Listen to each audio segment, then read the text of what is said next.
memasuki era digitalisasi dan elektrifikasi untuk meningkatkan kapasitas produksi dan efisiensi. Kami tak sekedar mengeksplorasi, tapi juga peduli pada masa depan planet bumi.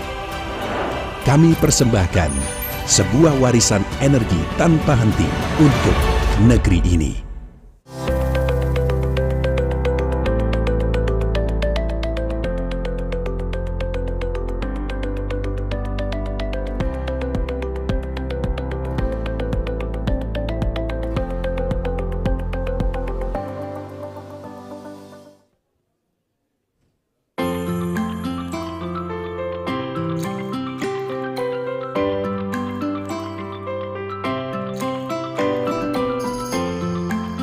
Selamat datang di Gedung Prof. Ruseno, Fakultas Teknik Universitas Gadjah Mada. Gedung ini terdiri dari 11 lantai dengan pemanfaatan lantai 1 sebagai selasar, lantai 2 sebagai ruang administrasi, lantai 3 sebagai meeting room, dan lantai 4 hingga 11 sebagai ruang perkuliahan serta co-working space. Setiap lantai memiliki tangga utama dan 5 buah lift di sisi tengah, serta tangga dan lift darurat di sisi barat dan timur. Gedung ini juga memiliki fasilitas kedaruratan berupa petunjuk arah, smoke detector, alarm siaga, alat pemadam api ringan, hidran, serta area titik kumpul. Saat ini, Anda berada di auditorium lantai 3 sayap selatan.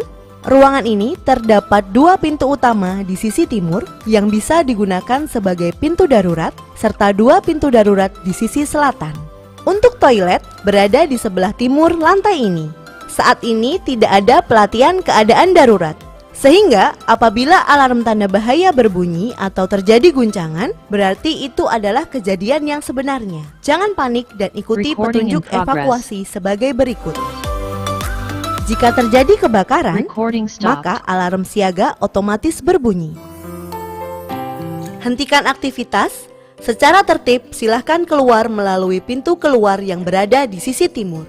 Belok kanan, kemudian keluar gedung melalui tangga darurat.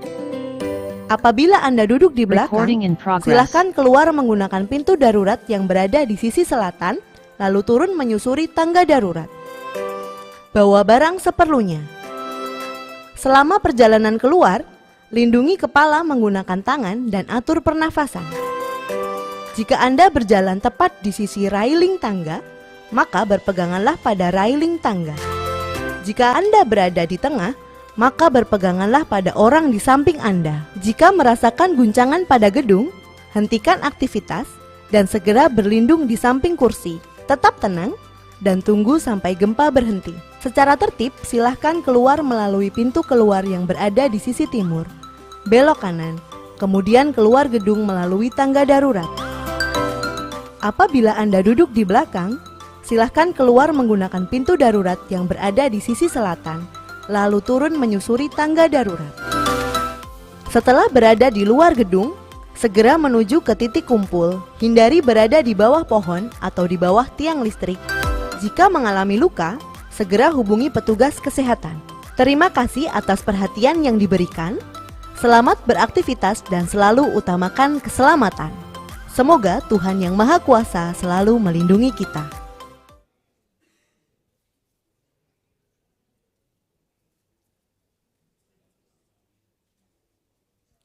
Ladies and gentlemen, good morning and welcome to Smart Green and Learning Center Building, Faculty of Engineering, Universitas Gadjah Mada.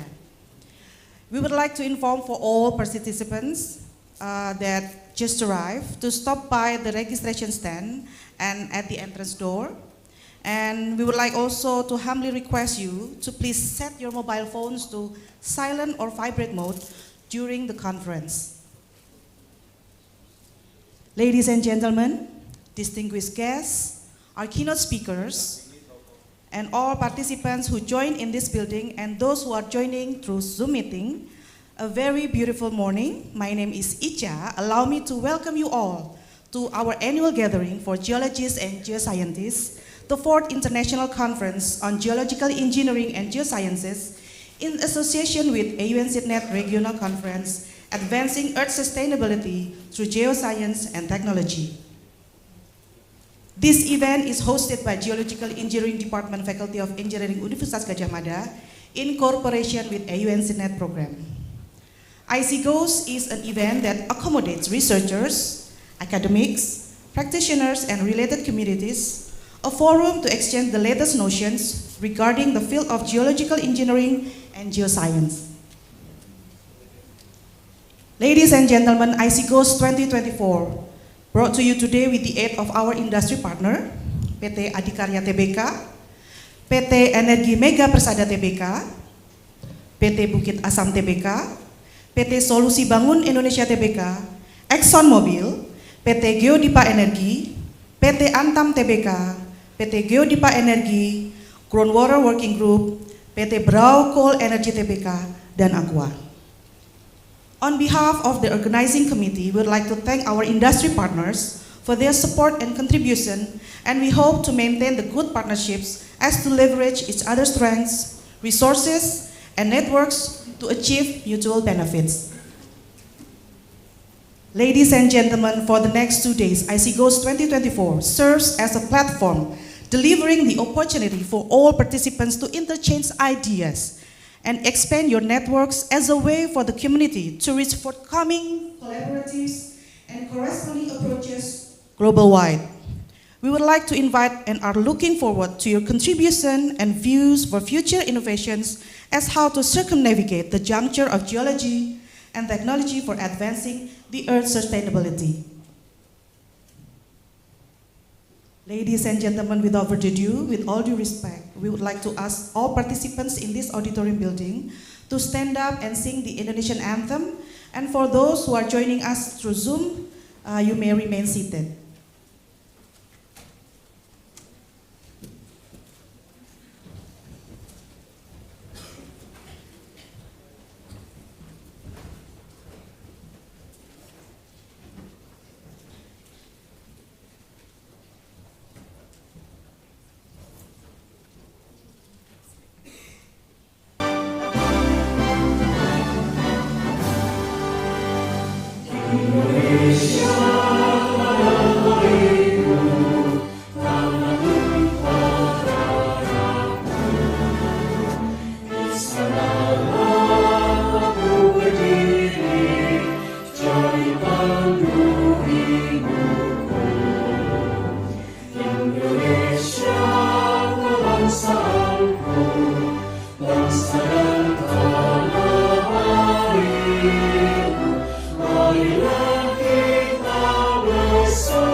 Ladies and gentlemen, to kick off this morning program, we are pleased to have our Head of Geological Engineering Department, Dr. Agung Setianto, on behalf of the ICGoES organizer, to deliver the welcome speech. Dr. Agung, the stage is yours.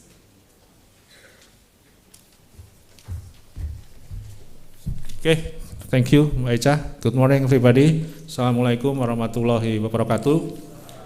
The honorees or excellencies, Professor Dr. Sugeng Sabto Suryono as Vice Dean of Education and Student Affairs, Faculty of Engineering, AUN SINET JICA, Japanese ASEAN Society Technology Innovation Platform and ASEAN Engineering Journal representative, also all the head of department in Faculty of Engineering or another university in Yogyakarta, and also all of represented participants and presenters.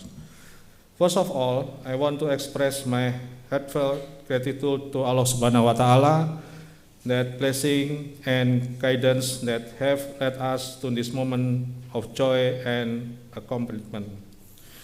As a head of department, it's such an honor for me to speak on behalf of the host by giving you a warm welcome to the 4th International Conference on Geophysical Engineering and Geoscience, or we call ICGoES 2024, held in association with the ONCIDNet Region Conference. This year's the topic is Advanced Earth Sustainability through Geoscience and Technology. This hybrid event is a chance for us to meet, catch up, and also collaborate. And this year's we invite about 76 reputable speakers and also researchers all around the world. We also thank you for our keynote speakers for taking the time, joining us, and share their experience, expertise, and also their knowledge.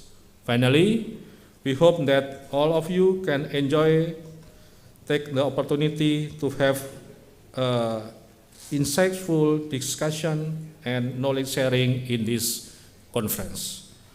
Thank you very much, and wassalamualaikum warahmatullahi wabarakatuh. Thank you, Dr. Agung.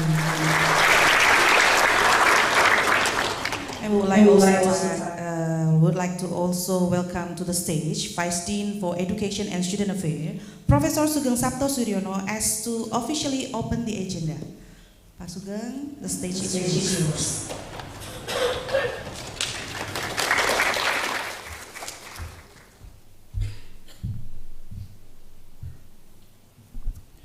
Bismillah. Assalamualaikum warahmatullahi wabarakatuh. Good morning, distinguished guests, esteemed speakers, and participants. It is a great honor for me as a representative of Faculty of Engineering Universitas Gadjah Mada to welcome all of you to the 4th International Conference on Geological Engineering and Geoscience 2024, or ICGoES 2024. We are proud to host this event in partnership with the AUN CIGNET Regional Conference through the effort of the Geological Engineering Department, Faculty of Engineering Universitas Gadjah Mada. I would like to extend my warm greeting to our distinguished guests, Ms. Naomi Jimbo, representing JICA, Dr. Sirin Cakamanon, representing AUN CIGNET, Dr. Taro Sonobe, representing the Japan ASEAN Science, Technology and Innovation Platform, Professor Nur Hazilan bin Muhammad Nur, representing the ASEAN Engineering Journal, and the head of Geological Engineering Department, Faculty of Engineering Universitas Gadjah Mada, and also to our esteemed speakers, Professor Amanda Clark, Professor Kiro Sasaki, Associate Professor Kotaro Yunezu, and he already sit there, and all participants. We are grateful for your presence and contributions.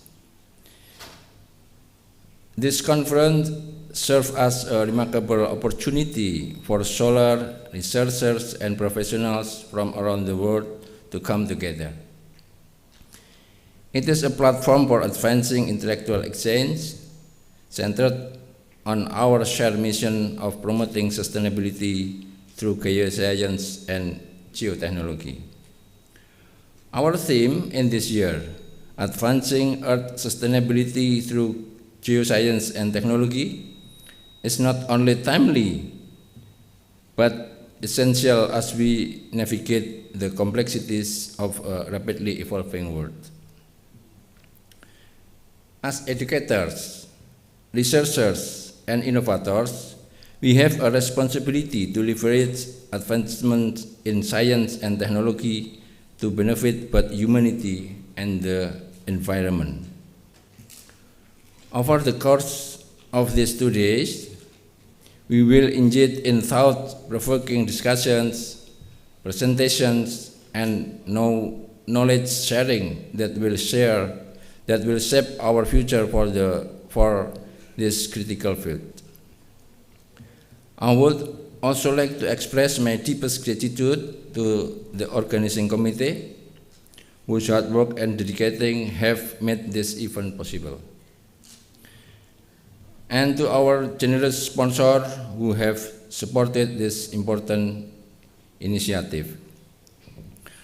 To our keynote speakers and around 80 presenters joining us from various parts of the world, thank you for your invaluable contribution. Your participation enriched this conference and will inspire meaningful dialogue and collaboration. With that, I welcome you all once again to ICGoES 2024.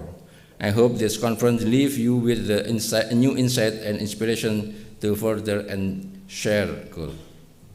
Finally, it is my great pleasure to declare the conference officially open. Thank you and Assalamualaikum warahmatullahi wabarakatuh. Thank you, Professor Sugeng. Ladies and gentlemen, joining live through Zoom meeting, please welcome Ms. Naomi Jimbo, representing JICA Indonesia office. Ms. Naomi, the screen is yours. Thank you very much. Can you hear me? Loud and clear. Okay, thank you very much. Professor Heru Sri Toyo, Dean, Faculty of Engineering, UGM. Professor Amanda Craig, Arizona State University. Associate Professor Kotaro Yonezu, Kyushu University. Professor Kyuro Takaki, Institute for Future Engineering. Dr. AUN Setianto, Head of Geological Engineering, UGM. Distinguished guests, esteemed colleagues, and fellow professionals in the field of geological engineering and geosciences, good morning, and welcome to the International Conference on Geological Engineering and Geosciences, ICGoES 2024, in association with the AUN SeedNet Regional Conference. I'm Naomi Jimbo, Senior Representative of JICA Indonesian Office. It's a true honor to represent JICA Indonesia Office and the AUN SeedNet project at this significant gathering of experts, researchers, and practitioners worldwide. The enduring partnership between Japan and Indonesia traces back even before our official diplomatic relations were established. In 1954, just after Japan joined the Colombo Plan, we welcomed the first group of 15 trainees from Indonesia. Since the formal establishment of our diplomatic relations in 1958, Japan has remained a steadfast supporter of Indonesia's development journey. This enduring relationship is built on mutual respect, shared goals, and a strong commitment to fostering growth and development in both countries. JICA's involvement in Indonesia's development spans decades, with significant contribution in infrastructure, human resources, and technical assistance. One of the key projects that exemplifies our partnership in the Jakarta Mass Rapid Transit MRT system. This project not only improved Jakarta's urban infrastructure, but also transformed the city's culture, setting new standards in public transportation and safety. The MRT's 99.8% on-time performance and zero accident record underscore the high standards of operational excellence that can be achieved through international collaboration. Furthermore, JICA has played a pivotal role in supporting Indonesia's energy transition and decarbonization efforts. The ASEAN Zero Emission Community, AZEC initiative, and the Just Energy Transition Partnership, JETP, are prime examples of how our collaboration extends beyond bilateral efforts, contributing to regional and global sustainability goals. Beyond infrastructure, one of JICA's most impactful contributions has been the realm of education and human resource development. By providing scholarships and opportunities for Indonesian engineers and students to study in Japan, JICA has helped shape the future leaders and professionals of Indonesia. Many of these alumni now hold prominent positions in government and industry, where they continue to apply the knowledge and skills they acquired in Japan. At Universitas Gadjah Mada, UGM, our key partner in the AUN SeedNet project, where our collaborative efforts have supported several impactful research initiatives.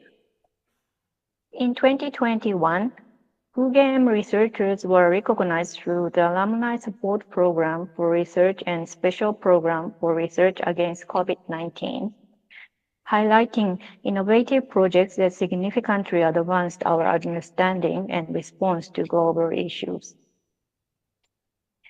UGM also earned the consortium titled Cube ASEAN under the Collaborative Education Program, focusing urban geology in the ASEAN region and Japan. This initiative led to the recruitment and training of 5 master's students, additional PhD scholarships, virtual mobility programs, and the publication of 5 papers in international proceedings. Since 2001, UGM has hosted 133 AUN SeedNet scholarship students who have earned master's and doctoral degrees in engineering fields, including geological and georesource engineering. UGM is a cornerstone in developing the region's academic and professional expertise. As we gather today to discuss the latest advancements in geological engineering and geosciences, it is important to recognize the value of collaboration in addressing the complex challenges of our time. The partnership between Japan and Indonesia, exemplified by the work of JICA and the AUN SeedNet project, serves as a testament to what can be achieved when nations come together with a shared vision of progress and development.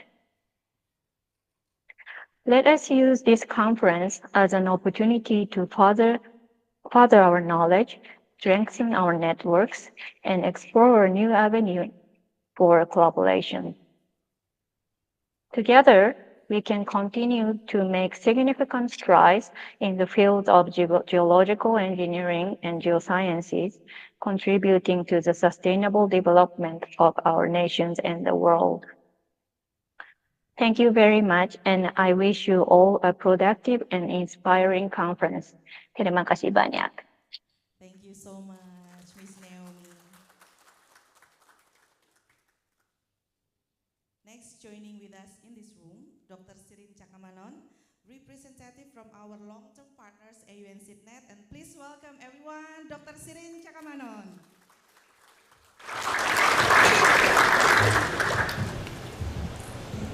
Selamat pagi, ohayo gozaimasu. Good morning. In this session, I will introduce you to know more about AUN SeedNet. So you will gain an insight into its contribution to enhancing engineering excellence in ASEAN and Japan. And also you will learn the opportunity to obtain the grant to organize the international conference like this one you are attending right now, or if you are a master student, you will learn the opportunity to pursue a PhD in Japan. So let's begin with what AUN CNET is. Here, as you can see, AUN CNET actually is the sub-thematic network under ASEAN University Network, or AUN. It established in 2001, and it's now co-managed by JICA and AUN. Sorry for the technical problem. So I would like to echo my voice so that you can remember that it's co-managed by AUN and JICA. And now I would like to highlight the member university of the network. So the network consists of 26 member universities in ASEAN and 18 Japanese partner universities in Japan. And here is the sub-thematic networks of AUN. And here you can see the member universities. UGM is also one of our member universities. And also you can see the list of Japanese universities. Here is the list where you can study PhD Japan.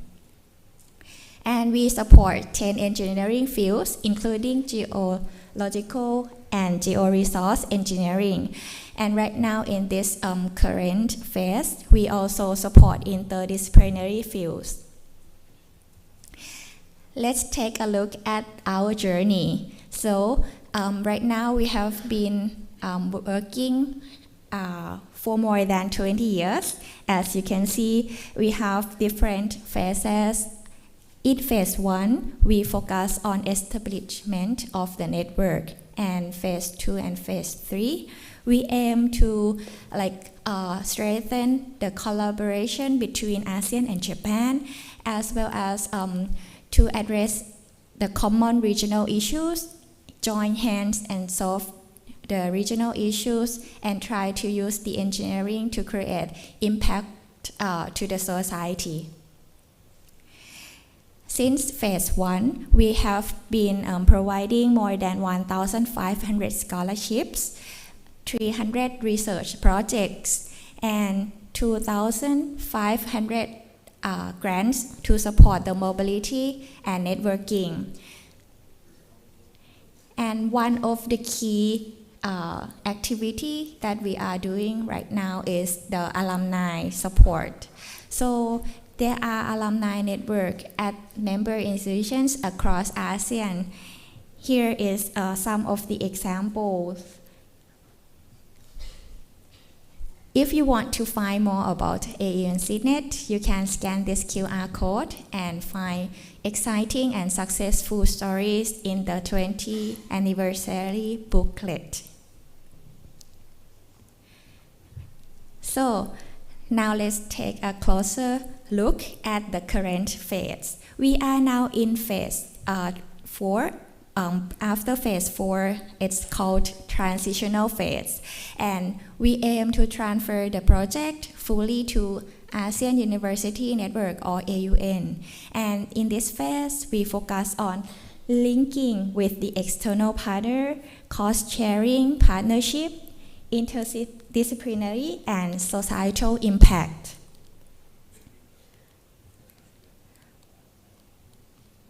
One of the key activities in this phase is to strengthen the network and make it sustain. So sustainability is one of the key we would like to achieve in this post-phase 4.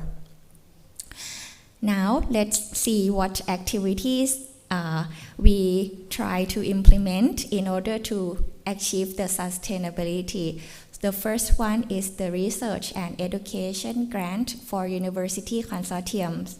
There are consortiums in Malaysia, Laos, and Thailand. They are working on the projects such as environmental issues, AI or artificial intelligence, and other projects that aim to sustain the network. And we also grant the regional conference. Last year we grant for 3 conferences, and this year there are 4 conferences including this one.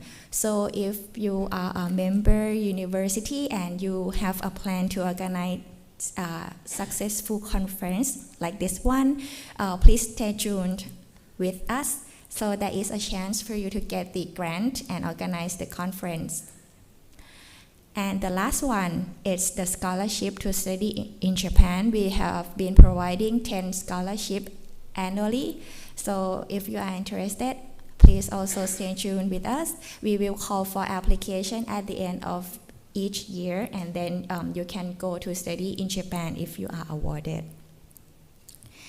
So talking about the sustainability, in this phase, we also expand our collaboration with a new initiatives. Like we have a new collaboration with Just Tip, which you will learn more about the details and the opportunity to join the program in the next presentation. And we also implement what's so-called the alumni directory. So in this alumni system, you will have to register your profile, academic profile, and introduce yourself through the platform. And you can connect with other alumni within the AUN SeedNet. So you can instantly find the partner, the right one, and then go together, come up with the new ideas about research and academic or education activities without waiting. So if you register here, you will find your partners, and it's like a matchmaking platform that we hope we can launch and support the future engineering excellence. So thank you very much everyone for your attention. I hope this conference will be another success stories, and I look forward to hear the presentations and other stories. So please say hi, I will be around. Thank you very much. Thank you so much, Ms. Naomi. So it's research matchmaking, right? And next, we would like to welcome to the screen Dr. Taro Sanobe, presenting the collaboration of AUN SeedNet and Japan ASEAN Science, Technology and Innovation Platform. Can we play the video? I'm Taro Sonobe, Research Administrator from Kyoto University and Japan ASEAN Science, Technology and Innovation Platform, JUSTIP. Today, I would like to express my sincere appreciation to all organizing committees, distinguished guests, and participants in this conference to give us an opportunity to introduce about science, technology, and innovation, STI coordination. At first, I'd like to briefly introduce about JUSTIP. JUSTIP is the Japan-ASEAN multilateral cooperation project for 10 years from 2015 and the funding program by JST and MEXT led by Kyoto University. JUSTIP has been officially endorsed by the ASEAN Committee of Science, Technology and Innovation (COSTI) as ASEAN-Japan Cooperation Project since 2014. JUSTIP aims at promoting interdisciplinary and multidisciplinary research collaboration with 3 pillars with core partner institutions such as energy and environment at NASDA in Thailand, bioresources and biodiversity at BRIN, Indonesia, and disaster prevention at MJIIT in Malaysia. Having many communications and discussion among ASEAN and Japan through JUSTIP, we recognize the importance of coordinations and capacity building of coordination for individual and institutional level to promote STI collaboration. In order to cope with multi-faced and interactive grand challenges such as climate change, carbon neutrality, energy security, it is difficult to achieve within single academic discipline, so it needs multidisciplinary, interdisciplinary, and multi-sectoral joint research collaboration. It is also needed for academia's industry linkage to implement research output into real societies, so that consensus buildings among local communities, government, and industry is also required. Government need to foresight a better futures and develop a robust STI policy. To do so, it needs to have a talent who can coordinate and bridge different stakeholders, as well as providing research management, research administration in order to bring the collaborative activity toward common goal. JUSTIP call this comprehensive activity as STI coordination for capacity building of STI talent and organization. The core drivers of STI coordination is promoting a human capacity building for a next generation of STI leaders. We would like to cultivate a next generation leaders who can coordinate cross-cultural, interdisciplinary, and intersectoral collaboration to solve social problems and create new value through scientific discovery and technological innovations based on high ethical standards. To do so, we put high value on two attitudes within single person. One is self-training attitudes with passion to constantly and flexibly self-train beyond the boundaries of one's own field of expertise and discipline. The other is cooperation or co-creation to draw out the values of others' expertise, experience, and person-to-person network, and to develop the ability to create value in cooperation with each other. Let me show briefly about overview of role of STI coordination in general. In order to tackle with grand challenge, STI coordination is to bridge and coordinate among different disciplines and stakeholders for initiating collaborative team activity. STI coordination work doesn't necessarily to conduct by only one person. It is cooperative activity in principle. To shape new initiative into some project, some dedicated coordinators provide pre-award and post-award support towards achieving overall goal of the project. We highly value an asset of AUN SeedNet as a rich fertile foundation for next generation of STI leader between ASEAN and Japan. AUN SeedNet has a unique alliance of 26 member institutions in ASEAN and 80 Japanese partner universities. AUN SeedNet created multinational academic network for problem solving for grand challenge. AUN SeedNet also established the framework for ASEAN integration that facilitate ASEAN integration through intra-ASEAN cooperation, ASEAN countries mutually supporting each other. Therefore, the valuable asset of AUN SeedNet is person-to-person network formed through 20 years of cooperation between ASEAN and Japan. Partnering between JUSTIP and AUN SeedNet in STI coordination.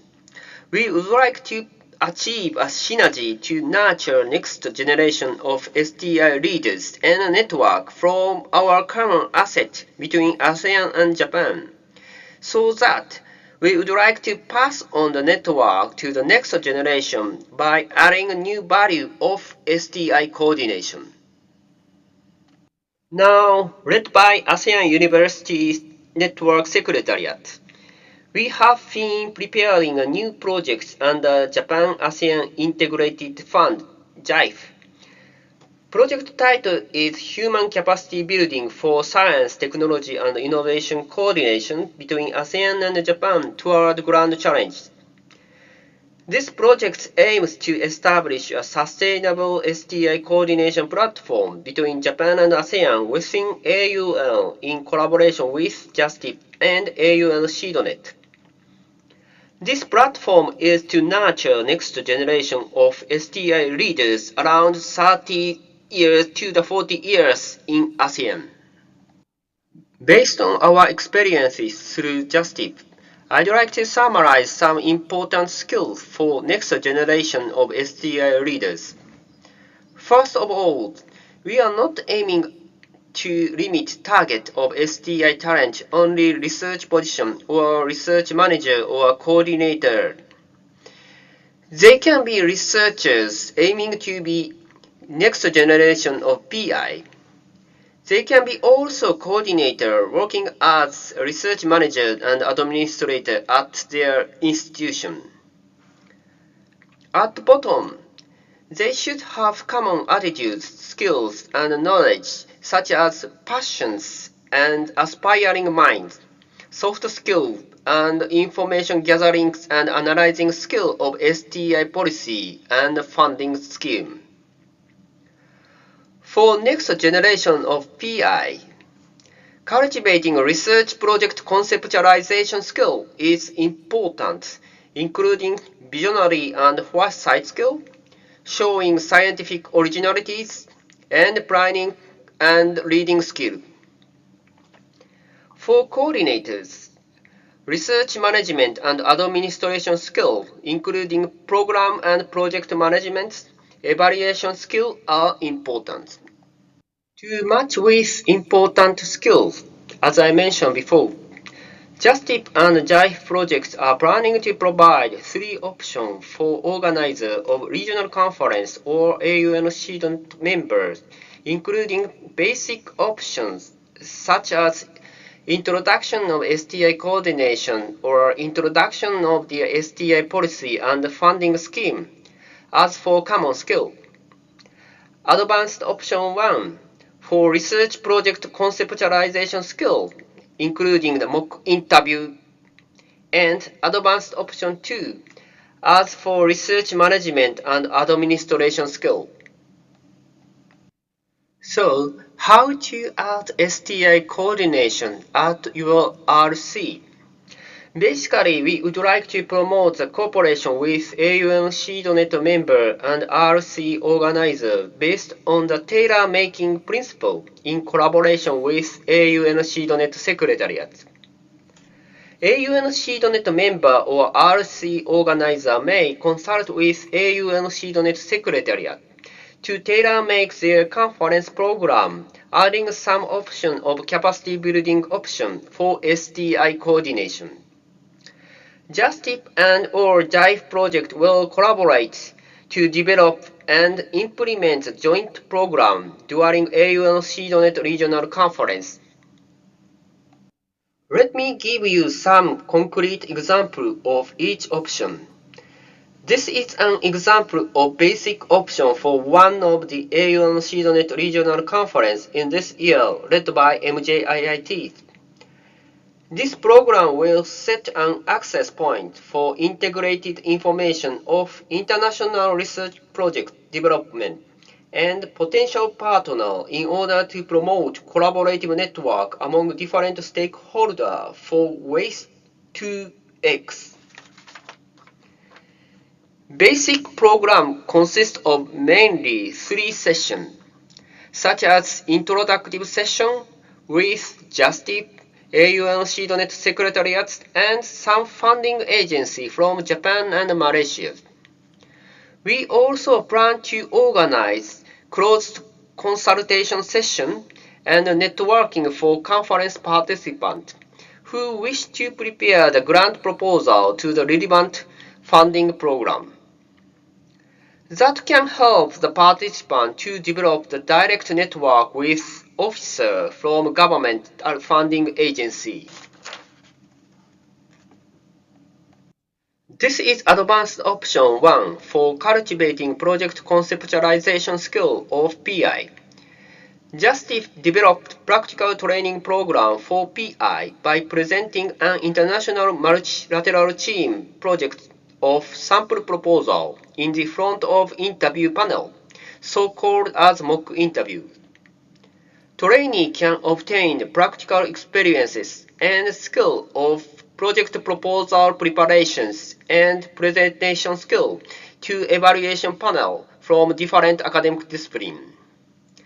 They can also obtain some constructive criticism as well as advice to improve their project proposal and interviewing skill. This is example of advanced option 2 for research management skill of coordinators. JustTip can also provide a kind of intensive seminar on basic of research management and administrations. We have implemented this type of seminar in collaboration with Ministry of Industry and Science, Technology and Innovation, MISTI, Cambodia in 2022. We are also developing more comprehensive training program for STI coordination under Toyota Foundation Initiative Program. This is an example of curriculum for basic course for STI coordinations. This training program will consist of several course modules for basic courses, such as Introduction to STI Coordination, STI Policy and Funding Program, Program and Project Management, Project Monitoring and Evaluations, STI Communication. We are also planning to share the sample text and material for each module widely near futures. Lastly, promoting cooperation among AUN CDONET members and JustTip, we would like to establish a sustainable STI coordination platform where many next generation of STI leaders actively cultivate and create various collaborative research and educational projects to solve grand challenge toward common goal of humanity on this planet. If you want to know more about STI coordinations, please visit these websites as for your reference. Thank you very much for your kind attention. Thank you so much, Dr. Taro Sanobe.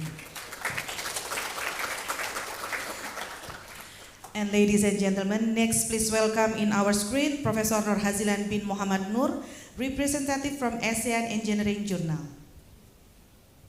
Good day, ladies and gentlemen. I am Nur Hazilan, the Editor-in-Chief of the ASEAN Engineering Journal, AEJ, which operates under the UTM Penerbit Press at University Technology Malaysia. On behalf of UTM Press, it is an honor to present the latest developments of AEJ for the first half of year 2024. AEJ is an esteemed publication under the JICA project for AUN SIGNET and is currently managed by UTM Press. As an open access Scopus Index journal, AEJ employs a double-blind peer review process. Each published manuscript receives a DOI, Digital Object Identifier, and there are no submission or publication fees for corresponding authors from AUN SIGNET member institutions. The submission of manuscript is facilitated through the Open Journal System 3.3. Currently, UTM Press oversees the management of 28 e-journals, of which 3 are indexed in Scopus and another 4 titles are indexed in Web of Science Emerging Source Citation Index ESCI by Clarivate. The primary goal of AEJ is to provide a platform for engineering academicians to exchange research information and innovative ideas, fostering knowledge and expertise for professional development. Additionally, AEJ aims to establish a network of professionals for future collaborative efforts. Our publication strives to address common regional issues within ASEAN countries, exploring them from various perspectives within the engineering field. Moreover, AEJ seeks to enhance research capacity and visibility within ASEAN, Japan, and beyond. AEJ covers a diverse range of 10 different disciplines related to engineering, such as chemical engineering, civil engineering, natural disaster, and so on. AEJ was launched in 2011 during the beginning of the third phase of the AUN SeedNet program, and it was initially managed by the AUN SeedNet Bangkok Secretariat. Notably, AEJ was indexed in the ASEAN Citation Index (ACI) and Thai Journal Citation Index Center (TCI) in 2015. A significant milestone was achieved when AEJ was accepted into Scopus on June 17, 2019. Following the conclusion of the AUN SeedNet program, the management of AEJ was then transferred to UTM Press on February 1, 2021, with aim to preserve the legacy of AUN SeedNet. During the first half of 2024, AEJ received an average of 23 submissions per month qualified for the peer review process, showing an increase from the 20 monthly submissions recorded in 2023. It is important to note that these numbers do not account for submissions that were rejected during the initial screening stage. The current submission rate is encouraging, enabling AEJ to sustain a healthy maximum publication of 80 manuscripts per year across 4 issues. Notably, the percentage of submissions from non-ASEAN countries has risen from 34% back in year 2023 to 46% in 2024, showcasing the growing visibility of AEJ among researchers beyond the ASEAN region. This increased international presence fosters broader perspective on regional issues in ASEAN, benefiting from a global standpoint. Furthermore, the most recent data shows that non-member institutions are still the main source of submissions. This aligns with the visions of both AUN SeedNet and UTM Press as AEJ emerged as a prominent platform for disseminating cutting-edge knowledge beyond the boundaries of AUN SeedNet.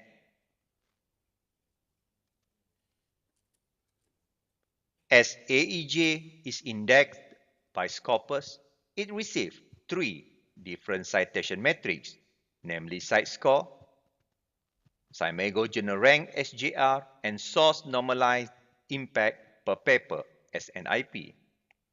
The latest CiteScore for AEJ in 2023 is 0.6. Despite the anticipated drop in CiteScore due to an increased number of publications in 2023 by 43%, AEJ managed to improve its CiteScore, supported by a corresponding increase in citations by 67%.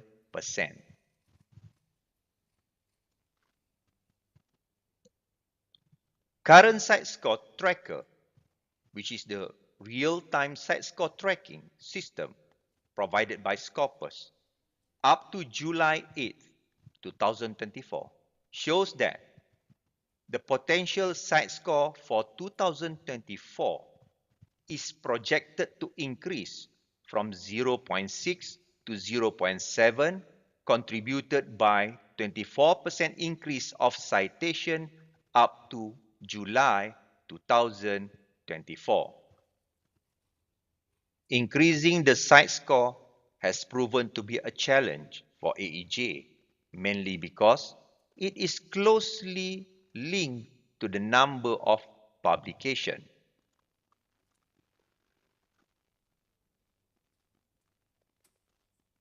With AEJ having raised the number of issues from 2 to 4 issues per year, there is a risk of a drop in the cite score if the number of citations does not improve. To boost the citation metrics, it is crucial for AEJ to focus on increasing the number of citations through the publications of high-quality manuscripts. All AEJ citation metrics have gone up for the first time since the management change because of a sharp increase in citations received in 2023. It is important to note that SNIP and SJR are considered normalized citation metrics that factor in the reputations of the source and fill in their calculations. We anticipate that the citation metrics for AEJ in the coming years will improve given the increasing trend in citations received. Analyzing the data from 2011 to 2021, the fields of civil engineering, computer and information engineering, electrical and electronics engineering, chemical engineering, mechanical and manufacturing engineering accounted for the majority of submission. However, the latest data reveals a change, with computer and information engineering now leading in total submissions compared to other fields. Furthermore, there has been a significant drop in submission from the field of chemical engineering. Overall, the recent trends still align with the past patterns, with the exception of chemical engineering. I earnestly encourage all of you to support AEJ by sharing information about it with your colleagues and your network. There are various ways to contribute to AEJ, such as submitting high-quality manuscripts, getting involved as a section editor, or becoming a dedicated reviewer. AEJ is a quarterly publication with a maximum capacity of 80 manuscripts per year. For more information, please visit our website.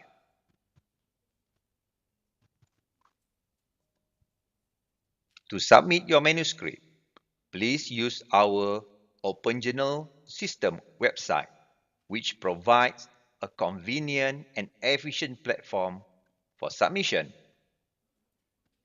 Submitting your manuscript, actively reviewing it, or joining our editorial team is a way for you to contribute to the sustainable publications of AEJ. Before I wrap up my presentation, I want to introduce the editorial team members who manage the AEJ. The team consists of 22 section editors and 2 advisory panel members, Mr. Shimazu Hideki, Project Coordinator of AUN SIDNET, and Mrs. Hafizah, the Senior General Manager at UTM.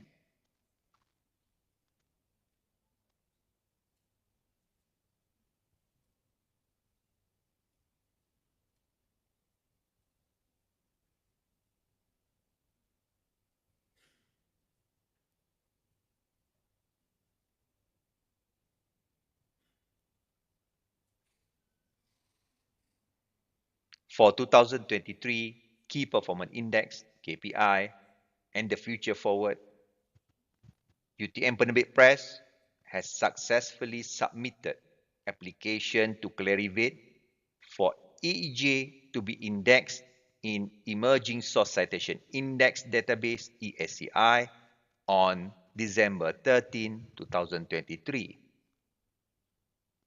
And then UTM Penerbit Press has upgraded the OJS 3.2.1.1 to OJS 3.3.0.15 to enhance data security back in 21st November 2023.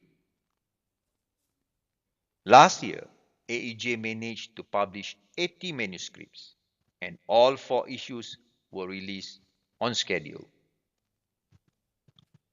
AEJ will continue to maintain a fair and balanced distribution of authors, reviewers, and editors among our member of institutions and beyond.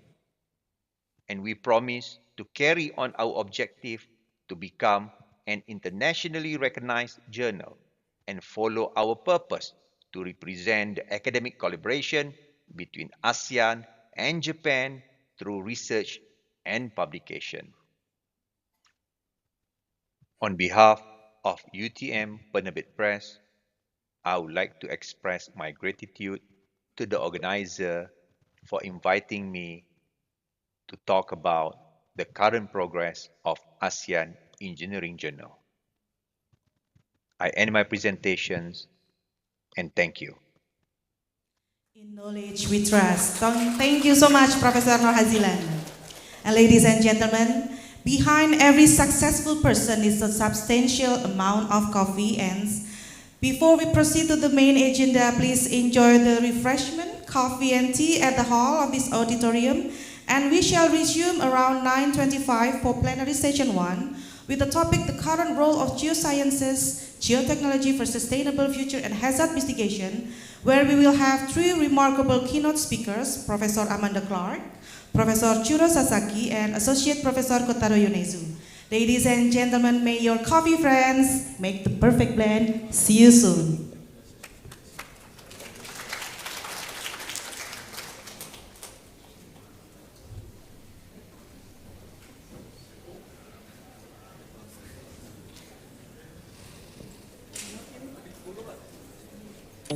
Hello there, we are Adi.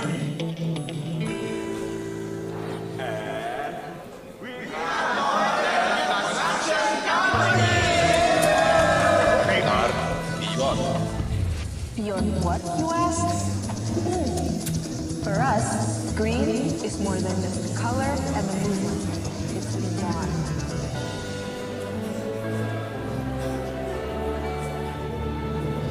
It's a commitment to further invest in ESG and surely to reduce carbon emissions from our breakthrough. It's planting not just that small tree.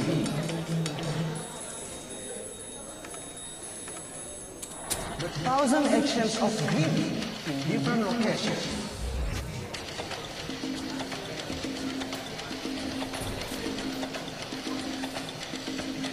Amazing, right? Yes, we are Adi and we are beyond. Setiap gerak kami adalah fondasi untuk menjadi perusahaan energi kelas dunia yang peduli lingkungan. Kami memasuki era digitalisasi dan elektrifikasi untuk meningkatkan kapasitas produksi dan efisiensi. Kami tak sekedar mengeksplorasi, tapi juga peduli pada masa depan planet bumi. Kami persembahkan sebuah warisan energi tanpa henti untuk negeri ini.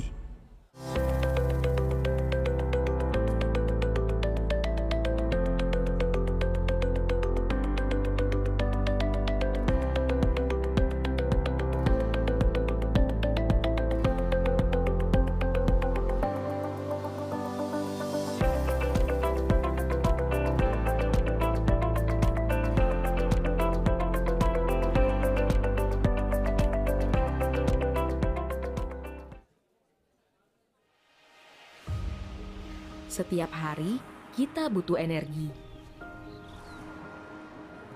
Energi yang menggerakkan kita,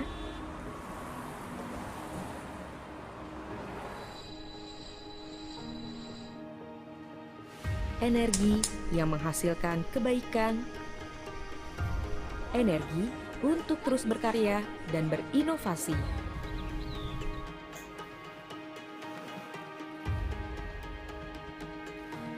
Dengan bertumbuhnya kebutuhan energi Indonesia, ExxonMobil mendukung Indonesia untuk memaksimalkan produksi energi dan membangkitkan pertumbuhan ekonomi.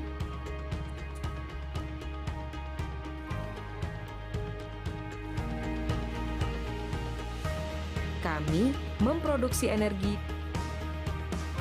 dan mengantarkannya ke berbagai penjuru negeri. ExxonMobil bangga menjadi mitra Indonesia. Bersama Indonesia, kita mengembangkan minyak dan gas bumi dan berkontribusi kepada perkembangan negeri selama lebih dari 124 tahun. Pada tahun 2001, kami berhasil menemukan cadangan minyak di lapangan Banyu Urip dan ditunjuk sebagai operator blok cepu di bawah pelaksanaan pengelolaan K3S oleh SKK Migas. Hingga tahun 2022, blok cepu telah menghasilkan produksi kumulatif lebih dari 550 juta barel. Saat ini, blok cepu menjadi salah satu produsen minyak terbesar di Indonesia. Ini adalah perwujudan komitmen kami, guna memenuhi kebutuhan energi nasional dari sektor hulu migas. ExxonMobil juga hadir melumasi mobilitas masyarakat Indonesia dengan menyediakan berbagai produk seperti BBM berkualitas tinggi, produk pelumas, dan petrokimia berkualitas yang bermanfaat bagi kehidupan kita setiap hari. Tidak hanya itu, ExxonMobil juga mendukung program pemberdayaan masyarakat yang berfokus pada kesehatan, pendidikan, dan pengembangan ekonomi. Program kesehatan ExxonMobil dilandasi keyakinan bahwa kesehatan yang baik dapat membuka peluang, memunculkan prestasi, dan tumbuh kembang yang optimal. Selain itu, kami percaya pendidikan merupakan penggerak kemajuan bangsa. Kami terus mendukung program pendidikan yang membantu efektivitas proses belajar mengajar. Program pendidikan kami menyentuh para guru sekaligus peserta didik. Di bidang pengembangan ekonomi, berbagai program berfokus pada peningkatan kesejahteraan masyarakat. Di antaranya, kami mengembangkan program biogas sebagai energi alternatif guna mewujudkan desa mandiri energi. Efek berganda program ini bermanfaat bagi perekonomian keluarga.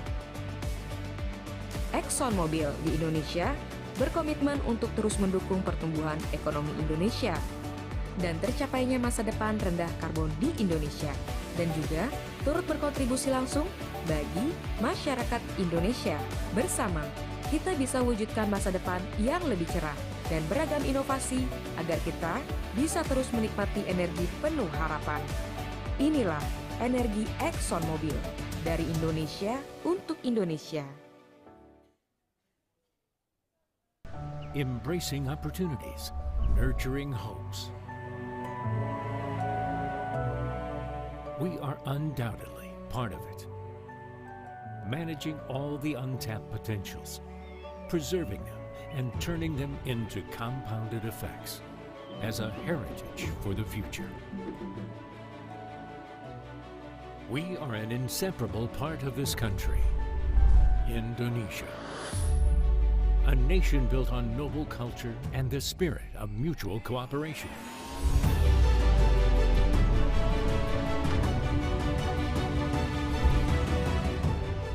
Values having led us, Energi Mega Persada, or EMP, to become one of the leading and largest public companies in the upstream oil and gas industry in Indonesia. With the expertise we possess, coupled with innovative application of modern technology, EMP is now a primary supplier of the national energy needs, especially in Java, Sumatra, and Sulawesi. Starting our business over 2 decades ago, the pace of EMP has been unstoppable, successfully managing 13 exploration and production operational areas.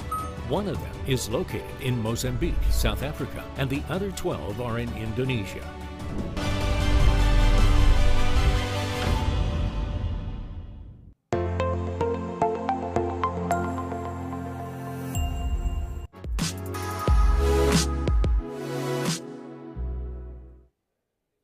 Indonesia lies in the convergence among three tectonic plates. This motherland is blessed with an amazing geological landscape, located along the string of volcanoes known as Ring of Fire, making Indonesia admired for its earth resources, yet anticipated for its geological disaster threats. Learning the characteristics of Indonesia's geological resources and hazards need to be supported with competent basic geological knowledge. Universitas Gadjah Mada Yogyakarta, through Department of Geological Engineering since its early establishment as an education and research media, study on structure, composition up to physical properties of this motherland, even the world. Established since August 1959, becoming part of Faculty of Engineering Universitas Gadjah Mada, Department of Geological Engineering has been one of the windows of education which contributes to create this country's best researchers and geologists. Carrying on the vision to become a leading center in applied geology, Geological Engineering UGM provides learnings, researches, and international qualification lecturers. Located in the complex of Faculty of Engineering Universitas Gadjah Mada, this campus is supported with comprehensive and modern education facilities. Supported also with Geological Field Station in Bayat, Klaten. Deliveries of dynamic teaching-learning interaction. Geological Engineering UGM, recognized for its continuous achievements, national and international. Every year, professional graduates are born. Geological Engineering UGM creates independent and creative researchers and geologists, professional who is able to cooperate and grow in global competition. The strengthening of sustainable network, quality recognition by national and international accreditation agencies, open the opportunities to cooperate with government institutions, private companies, renowned universities abroad, or even global workforce. Existing and potential cooperations open the opportunity to hold international graduate programs and to take part in double degree programs at partners' institutions. This is the department that oversees quality and integrity. This is the learning space where professional graduates are born, graduates that bring the value of Pancasila. This is a place where independent, creative, and excellent human resources are born. This is Geological Engineering Department, Universitas Gadjah Mada dedicated to Indonesia.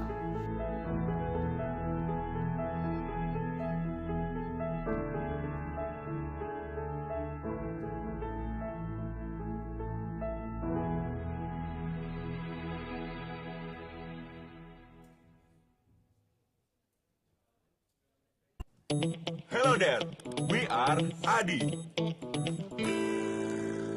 And we are more than a construction company. We are beyond. Beyond what, you ask? For us, green is more than just a color and a movement. It's beyond.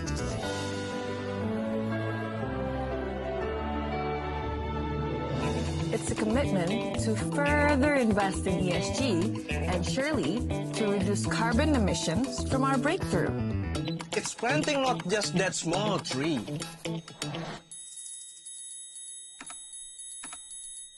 But 1,000 actions of green in different locations.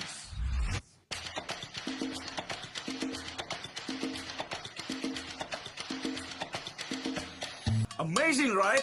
Yes, we are Adi and we are beyond. Setiap gerak kami adalah fondasi untuk menjadi perusahaan energi kelas dunia yang peduli lingkungan. Kami memasuki era digitalisasi dan elektrifikasi untuk meningkatkan kapasitas produksi dan efisiensi. Kami tak sekedar mengeksplorasi, tapi juga peduli pada masa depan planet bumi. Kami persembahkan sebuah warisan energi tanpa henti untuk negeri ini.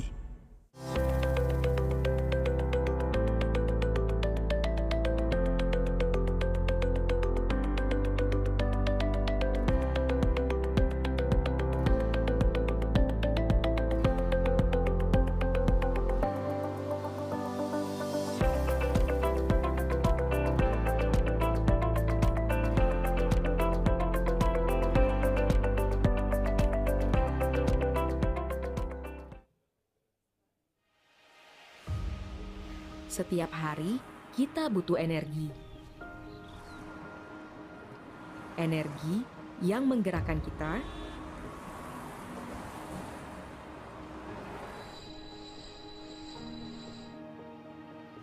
energi yang menghasilkan kebaikan, energi untuk terus berkarya dan berinovasi.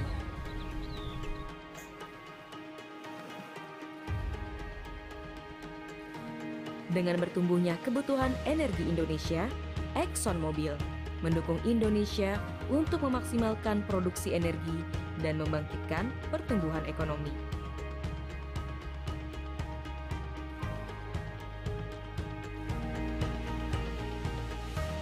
Kami memproduksi energi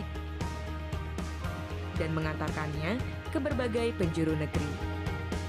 ExxonMobil bangga menjadi mitra Indonesia. Bersama Indonesia, kita mengembangkan minyak dan gas bumi dan berkontribusi kepada perkembangan negeri selama lebih dari 124 tahun. Pada tahun 2001, kami berhasil menemukan cadangan minyak di lapangan Banyu Urip dan ditunjuk sebagai operator blok cepu di bawah pelaksanaan pengelolaan K3S oleh SKK Migas. Hingga tahun 2022, blok cepu telah menghasilkan produksi kumulatif lebih dari 550 juta barel. Saat ini, blok cepu menjadi salah satu produsen minyak terbesar di Indonesia. Ini adalah perwujudan komitmen kami, guna memenuhi kebutuhan energi nasional dari sektor hulu migas.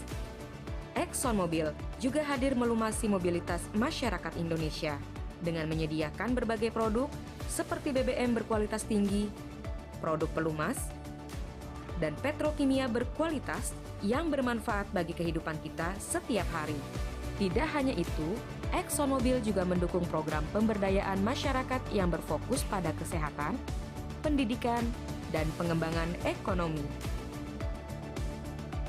Program kesehatan ExxonMobil dilandasi keyakinan bahwa kesehatan yang baik dapat membuka peluang, memunculkan prestasi, dan tumbuh kembang yang optimal. Selain itu, kami percaya pendidikan merupakan penggerak kemajuan bangsa. Kami terus mendukung program pendidikan yang membantu efektivitas proses belajar mengajar. Program pendidikan kami menyentuh para guru sekaligus peserta didik. Di bidang pengembangan ekonomi, berbagai program berfokus pada peningkatan kesejahteraan masyarakat. Di antaranya, kami mengembangkan program biogas sebagai energi alternatif guna mewujudkan desa mandiri energi. Efek berganda program ini bermanfaat bagi perekonomian keluarga. ExxonMobil di Indonesia berkomitmen untuk terus mendukung pertumbuhan ekonomi Indonesia dan tercapainya masa depan rendah karbon di Indonesia, dan juga turut berkontribusi langsung bagi masyarakat Indonesia. Bersama, kita bisa wujudkan masa depan yang lebih cerah dan beragam inovasi agar kita bisa terus menikmati energi penuh harapan. Inilah energi ExxonMobil dari Indonesia untuk Indonesia. Embracing opportunities, nurturing hopes. We are undoubtedly part of it. Managing all the untapped potentials, preserving them and turning them into compounded effects as a heritage for the future. We are an inseparable part of this country, Indonesia. A nation built on noble culture and the spirit of mutual cooperation.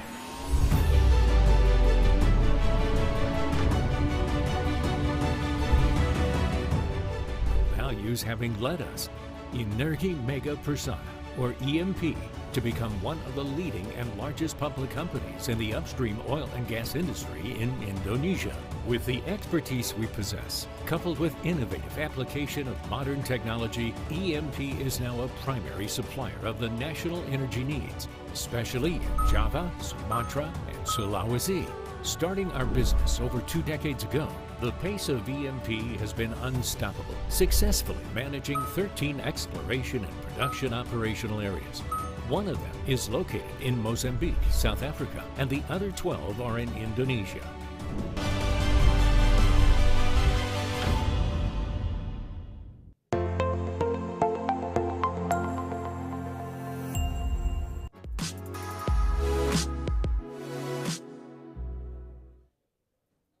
Indonesia lies in the convergence among three tectonic plates.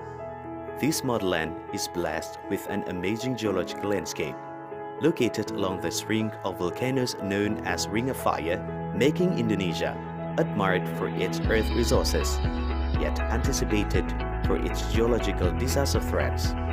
Learning the characteristics of Indonesia's geological resources and hazards need to be supported with competent basic geological knowledge. Universitas Gadjah Mada Yogyakarta, through Department of Geological Engineering since its early establishment as an education and research media, study on structure, composition up to physical properties of this motherland, even the world. Established since August 1959, becoming part of Faculty of Engineering Universitas Gadjah Mada, Department of Geological Engineering has been one of the windows of education which contributes to create this country's best researchers and geologists. Carrying on the vision to become a leading center in applied geology, Geological Engineering UGM provides learnings, researches, and international qualification lecturers. Located in the complex of Faculty of Engineering Universitas Gadjah Mada, this campus is supported with comprehensive and modern education facilities. Supported also with Geological Field Station in Bayat, Klaten. Delivers of dynamic teaching-learning interaction. Geological Engineering UGM, recognized for its continuous achievements, national and international. Every year, professional graduates are born. Geological Engineering UGM creates independent and creative researchers and geologists, professional who is able to cooperate and grow in global competition. The strengthening of sustainable network, quality recognition by national and international accreditation agencies, open the opportunities to cooperate with government institutions, private companies, renowned universities abroad, or even global workforce. Existing and potential cooperations open the opportunity to hold international graduate programs and to take part in double degree programs at partners' institutions. This is the department that oversees quality and integrity. This is the learning space where professional graduates are born, graduates that bring the value of Pancasila. This is a place where independent, creative, and excellent human resources are born. This is Geological Engineering Department, Universitas Gadjah Mada dedicated to Indonesia.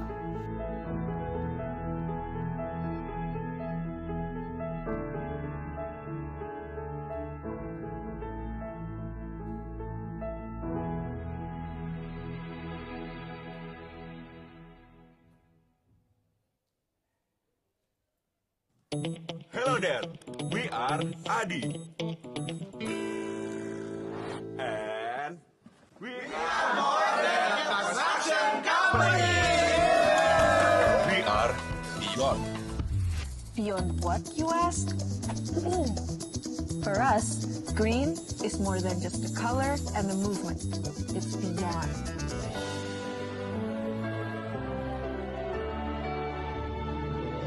It's a commitment to further invest in ESG and surely to reduce carbon emissions from our breakthrough. It's planting not just that small tree.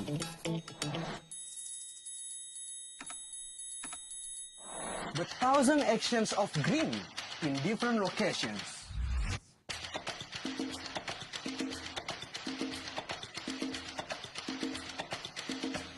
Amazing, right? Yes, we are Adi and we are beyond. Setiap gerak kami adalah fondasi untuk menjadi perusahaan energi kelas dunia yang peduli lingkungan. Kami memasuki era digitalisasi dan elektrifikasi untuk meningkatkan kapasitas produksi dan efisiensi. Kami tak sekedar mengeksplorasi, tapi juga peduli pada masa depan planet bumi. Kami persembahkan sebuah warisan energi tanpa henti untuk negeri ini.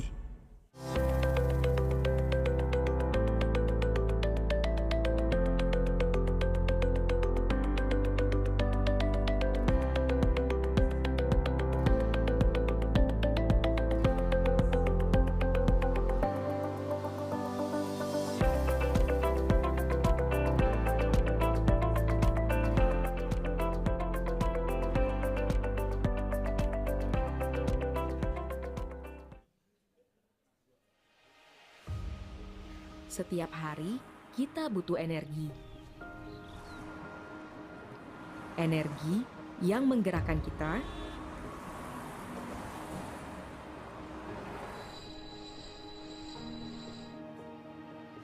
energi yang menghasilkan kebaikan, energi untuk terus berkarya dan berinovasi.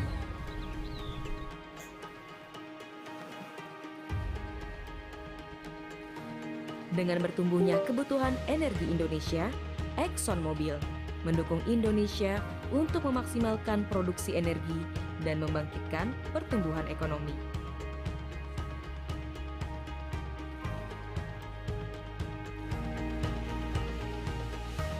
Kami memproduksi energi dan mengantarkannya ke berbagai penjuru negeri.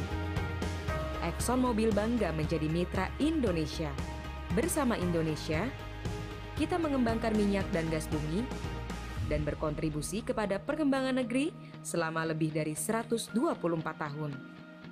Pada tahun 2001, kami berhasil menemukan cadangan minyak di lapangan Banyu Urip dan ditunjuk sebagai operator blok cepu di bawah pelaksanaan pengelolaan K3S oleh SKK Migas.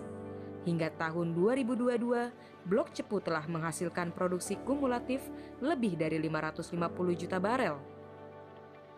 Saat ini, blok cepu menjadi salah satu produsen minyak terbesar di Indonesia. Ini adalah perwujudan komitmen kami, guna memenuhi kebutuhan energi nasional dari sektor hulu migas. ExxonMobil juga hadir melumasi mobilitas masyarakat Indonesia dengan menyediakan berbagai produk seperti BBM berkualitas tinggi, produk pelumas, dan petrokimia berkualitas yang bermanfaat bagi kehidupan kita setiap hari. Tidak hanya itu, ExxonMobil juga mendukung program pemberdayaan masyarakat yang berfokus pada kesehatan, pendidikan, dan pengembangan ekonomi. Program kesehatan ExxonMobil dilandasi keyakinan bahwa kesehatan yang baik dapat membuka peluang, memunculkan prestasi, dan tumbuh kembang yang optimal. Selain itu, kami percaya pendidikan merupakan penggerak kemajuan bangsa. Kami terus mendukung program pendidikan yang membantu efektivitas proses belajar mengajar. Program pendidikan kami menyentuh para guru sekaligus peserta didik. Di bidang pengembangan ekonomi, berbagai program berfokus pada peningkatan kesejahteraan masyarakat. Di antaranya, kami mengembangkan program biogas sebagai energi alternatif guna mewujudkan desa mandiri energi. Efek berganda program ini bermanfaat bagi perekonomian keluarga.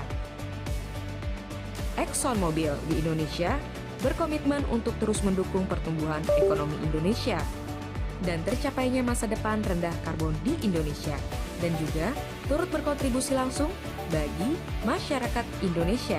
Bersama, kita bisa wujudkan masa depan yang lebih cerah dan beragam inovasi agar kita bisa terus menikmati energi penuh harapan. Inilah energi ExxonMobil dari Indonesia untuk Indonesia. Embracing opportunities, nurturing hopes. We are undoubtedly part of it. Managing all the untapped potentials, preserving them, and turning them into compounded effects as a heritage for the future. We are an inseparable part of this country, Indonesia. A nation built on noble culture and the spirit of mutual cooperation.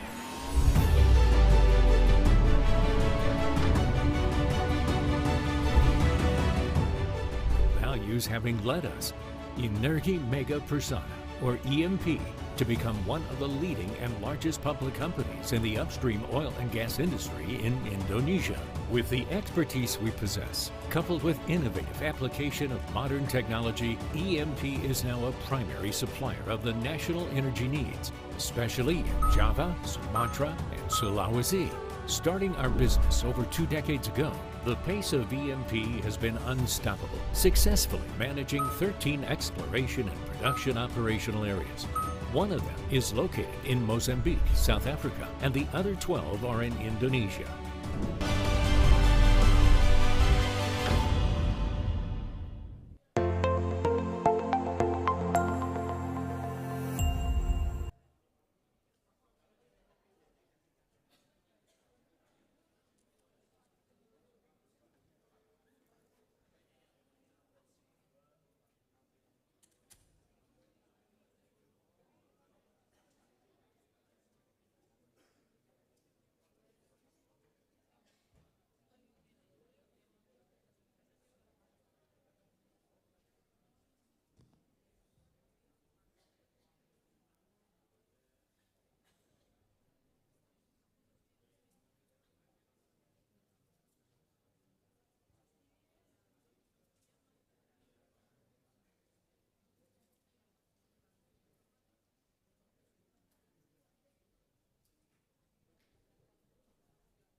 Ladies and gentlemen, welcome back to ICGoES 2024, and please resume your seats. And we hope that the good mood sponsored by the coffee break will last till our last day of the conference, and a lot of creative and innovative ideas would be born from this event. Ladies and gentlemen, ICGoES 2024 brought to you with our collaboration with AUN SIDNET Secretariat, and then our industry partners, PT Adikarya Tbk, PT Energi Mega Persada Tbk, PT Bukit Asam Tbk, PT Solusi Bangun Indonesia Tbk, ExxonMobil, PT Geodipa Energi, PT Antam Tbk, PT Geodipa Energi, Groundwater Working Group, PT Brau Coal Energy Tbk, and Aqua. Ladies and gentlemen, we now proceed to the main agenda, the plenary session 1, with the topic, the current role of geosciences, geotechnology for sustainable future, and hazard mitigation. And we would like to invite Dr. Esti Handini as the session's moderator to present our keynote speakers and aid the panel discussion. Dr. Esti, the stage is yours.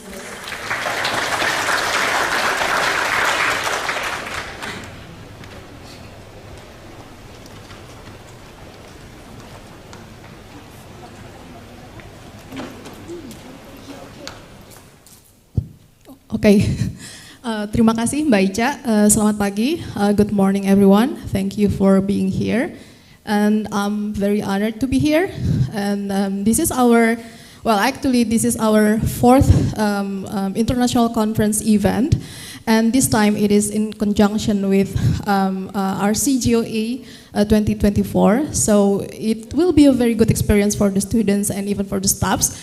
And okay, my name is Esti. I'm from Geological Engineering Department, and I will start the first plenary session for this event. And the event is titled "The Current Role of Geoscience and Geotechnology for Sustainable Future and Hazard Mitigation." And joining us this morning, three professors. From three different parts of the world, and one of them is already here in Indonesia, in Yogyakarta. But two our guest speakers are presenting their talks from the US and from Japan.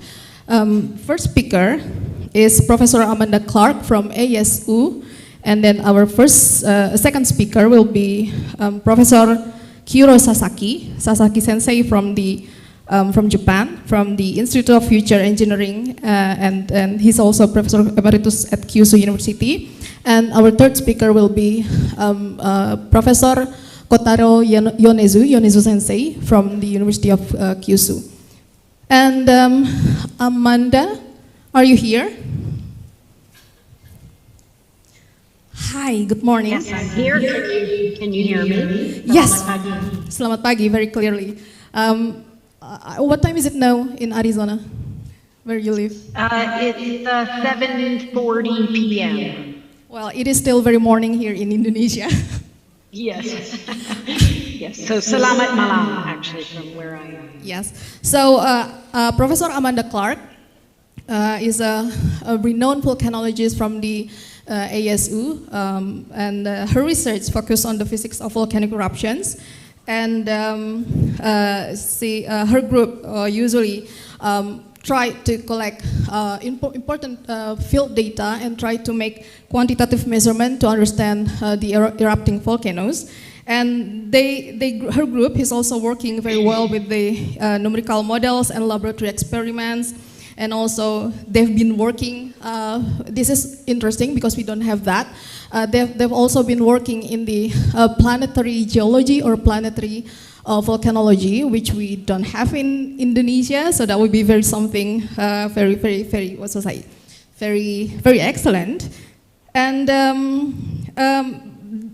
most of the research from Amanda is mostly trying to understand volcanic risk, and that is to mitigate the volcanic eruption and see the role of volcanic eruption, how the role of volcanic eruption played in the planetary evolution. And her talk today will be titled Assessing Volcanic Hazard in a Caldera Setting. Amanda, the time is yours. You can try share your screen first. Okay. Oops. Stop share. I'm sorry. One moment. There we go. And do you see the full screen or do you see my... It's the opposite. Okay, how about this? Perfect. Okay. Selamat pagi, everyone. Thank you very much for having me, and I really appreciate this invitation. Today, I'd like to give a broad overview of volcanic hazards and caldera settings based on a few examples around the world, 2 in Italy and 1 in the United States. And so a lot of this work has been built with students of mine and collaborators, and I will today try to give a broad overview. So I'll start with caldera formation and typical deposits for those of you who aren't volcanologists, and we'll talk about the kinds of eruptions that can be produced at calderas. And then the main focus today is restless calderas or post-caldera eruptions, which are a difficult hazard to understand and a difficult setting in which to understand possible hazards. I'll use examples of unrest at Vulcano in Italy and Campi Flegrei, also in Italy, and then a little bit about a case study of young eruptions at the Valles caldera. And then I'll finish with some administrative or structural ideas about probabilistic volcanic hazard assessment. Okay, so calderas are some of the biggest eruptions in the world. And what happens in a caldera forming eruption is you typically have a large shallow magma chamber that it has a very explosive eruption, probably due to a high amount of volatiles in the magma. That explosive eruption that you can see in the upper left is so violent and so fast that the magma chamber is emptied and doesn't have a chance to refill. Because that magma chamber has emptied, then the entire edifice collapses downward in a piston action, and then you can create dangerous things like pyroclastic flows. Once a caldera forms, that's not necessarily the end of it. You have a new eruption that may occur in the interior of the volcano, but you can also have unrest before you get a new eruption. So some examples of restless calderas or calderas are in Santorini in Greece on the top right, and then Bromo, which is not so far from you all in Jogja. Calderas typically are set in locations where you have ordinary volcanoes as well, so subduction zones and sometimes spreading centers as well. And there are many different types and sizes around the world, including Toba, which is you probably know well in Sumatra, Crater Lake in Oregon, Ira in Japan, and Taal volcano in the Philippines are some of many examples. So caldera eruptions start with this high plume, and that high plume can blanket hundreds of thousands of square kilometers with ash and pumice. And so these are some of the examples of the kinds of thick, coarse deposits that can be deposited by a plume that's generated during a caldera eruption. Here, I'd also like to mention that volcanic eruptions, or especially caldera eruptions, are the only natural hazard aside from impactor events that can create global climate change. And this global climate change can potentially lead to extinction level events via rapid climate change. And so the gases, especially sulfur dioxide and other gases that can be injected into the atmosphere by such eruptions, can change climate and change global temperatures and can have a very large impact beyond just the eruption itself. Caldera eruptions also form pyroclastic flows known as ignimbrites, and they can destroy everything in their path tens to hundreds of kilometers from the vent. We have some examples here. You can see a person for scale in the top right. And then these thick stacks here are pyroclastic flows from a caldera in New Mexico near here, and I will talk about that shortly. There's some cool models to help us understand how calderas erupt and what their eruptions should be like. So this Geshe et al. Model on the bottom left gives us an indication that the caldera size can be used to estimate the erupted volume from that eruption. And so, for example, Yellowstone and Toba are up here in the top right. And so those are thousands of cubic kilometers of an eruption. Something like Long Valley might be slightly smaller, hundreds of cubic kilometers. And then small calderas like Crater Lake might be down in the tens of cubic kilometers. The pyroclastic flows are really mobile in these events, so they go a lot farther than most other pyroclastic flows. So this pink circle here indicates sort of the typical height to length ratio of ordinary pyroclastic flows.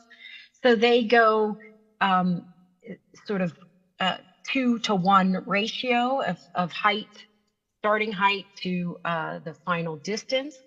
But ignimbrites can travel 50 times as far as the volcano is in height. So they just have really extensive mobility and can travel great distances over the landscape. And another thing I want to point out here is the difference between volcanic eruptions and many other hazardous events.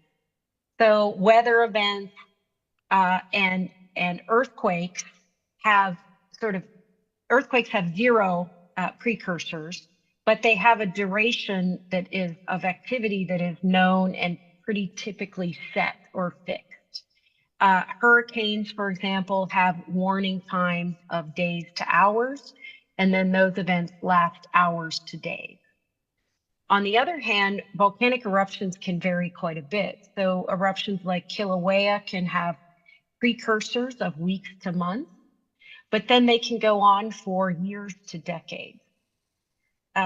Mount St. Helens, for example, has had precursors of days to hours to weeks. And then that eruption is fixed to something like months in duration.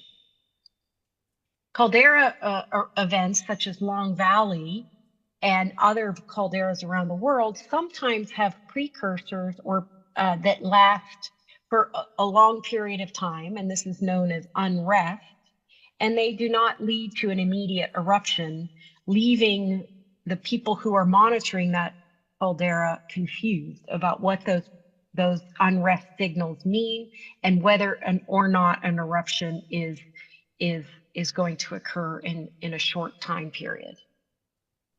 So this makes it tricky to understand and monitor calderas. So these calderas that have these unrest signals are known as restless calderas, and the interpretation of that data can be very challenging. This is because calderas sometimes have long repose intervals, and there's a limited amount of data for us to sort of piece together the typical behavior of a caldera. So there are two sort of possibilities for unrest signals. On the left here, the idea is that maybe there is deep intruding magma that is simply stimulating the hydrothermal system, and a hot hydrothermal system is being activated and therefore causing unrest signals such as degassing and seismicity and deformation. The alternative is a little bit more frightening, and that's the rejuvenation or recharge of the magma system, in which case magma ascends and mixes with a shallow body and remobilizes that shallow body of magma and therefore generates a new eruption.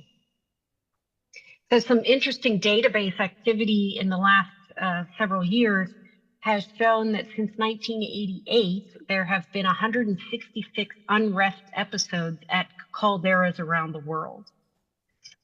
Some of those, 110 of those, have resulted in eruption eventually, and 56 of those have not resulted in eruption. And then an interesting thing about the calderas that did have eruptions is that most of those eruptions were from mafic calderas or more basaltic magmas rather than felsic calderas. And that's probably because felsic magma or calderas tend to erupt very infrequently. So it's a little bit harder to stimulate that magma system in order to produce an eruption. So here's just a little slide I wanted to show of resurgent calderas in Indonesia, some of which have had eruptions. And that includes Krakatau and Bromo. And then there's a picture of Professor Gayatri at Bromo. Okay, so this idea of magma recharge or rejuvenation is when the magma from deep in the earth ascends and interacts with a shallow body of magma. That recharge can lead to magma mixing and pressure increase. And then that also in turn causes things like seismic events or earthquakes and ground inflation. But it's difficult to predict if it will trigger an eruption. And so I'm going to give a few examples of things that are kind of currently in a state of unrest right now. So I'll start with two Italian calderas, Vulcano and Campi Flegrei. So Vulcano is just north of Sicily in southern Italy. And there is a large caldera that you can see here that wraps around like this. And then we have this active vent in the center. And this is work that has been done with one of my graduate students, Jisoo Kim. And then just as a side point, this island of Vulcano is the island that gives its name to all volcanoes and to the eruption type known as Vulcanian. And the last eruption there was famously documented by Giuseppe Mercalli, who is of the Mercalli earthquake scale. And he was a Catholic priest who was also a natural scientist who documented these eruptions in great detail. So that's how we know a lot about these types of eruptions at Vulcano. So in Vulcano, there is sort of a great case study for restless post-caldera volcanism. You have this caldera here, and then most of the activity is centered right in the middle of the caldera, and there have been a wide-ranging number of eruptions at this cone, and they've been different types that range from effusive to highly explosive, with rapid transitions in eruptive style. We were working on a specific series of events, and we documented the point that magma recharge and mixing was what led to the triggering of an eruption and a sequence that occurred in the 15 to 1600s. And that eruption demonstrated rapid changes between eruption styles and scales. So that's in the past at Vulcano. But most recently, there's an interesting period of unrest that began in 2021. It is ongoing, but the activity is declining. And it's not clear whether that period of unrest, the current period of unrest, will trigger an eruption. So I'll just show you a little bit of the data. We have rising dramatically, starting in October of 21, dramatically rising water temperatures in some of the thermal regions, a dramatic increase in local seismicity all around the vent, unhealthy levels of sulfur dioxide coming from around the crater walls, and then dangerous levels of carbon dioxide. And this was one of the most concerning elements of this period of unrest. So I just want to give a little summary here of what has happened at Vulcano before we move on. Since 2022, most of the signals have continued to decrease. There has been no new eruption. However, the unrest symptoms themselves are dangerous. So these deadly levels of CO2 could result in fatalities depending on where people are on the island, and that's been a really concerning element. And then the unhealthy SO2 has restricted access to key tourist hiking routes. Because of this unrest, tourism was nearly destroyed on the island, but it's starting to return to a high rate. However, there was difficult communication between locals and the INGV. The locals wanted to, and INGV is the governing agency that monitors volcanoes in in Italy. Locals wanted to avoid another loss of tourist revenue, but the INGV remains vigilant and looking for additional increases in unrest or the potential for a future eruption. So another site in Italy is Campi Flegrei near Naples, which is a large city in southern Italy. And they've also seen multi-parameter evidence of unrest. So the caldera is here. You can sort of see it's kind of a complex caldera that's on land and partly stretches into the bay. And they have all kinds of really sophisticated stations, so seismic arrays.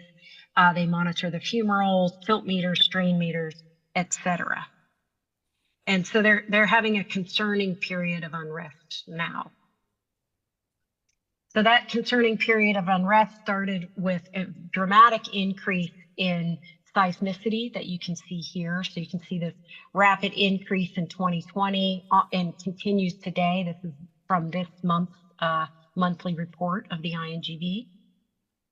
And that magnitude of that seismicity has continued to increase. And the seismic events at this caldera are shallow and large enough that they are frequently rattling and causing minor damage to homes that are built inside that caldera. So it's a really stressful situation for people who are living there. The one interesting thing is that the depth of those earthquakes has always been shallow, but it's starting to deepen. And that could suggest that this shallow stimulation or these shallow earthquakes are connected to a deeper magma source or a deeper pathway for magma in the subsurface. And then I just wanted to point out that they also have a CO2 crisis or carbon dioxide crisis. And you can compare it to what happened in the 80s. So the last period of unrest at Campi Flegrei was in the 80s. But the current period of unrest far exceeds anything that they saw in the 80s. And so that's why there's kind of an increased level of concern at Campi Flegrei right now. Another thing is this, again, this magma recharge or stimulation of the hydrothermal system. There's a clear bullseye pattern for uplift in the caldera that you can see. These are the vectors, and then the uplift in millimeters is centered on the center of the caldera. And it's in excess of hundreds of millimeters in some locations. So again, that could be because there's new magma intruding the system, or it's stimulation of the hydrothermal system in which gases are expanding and creating this deformation.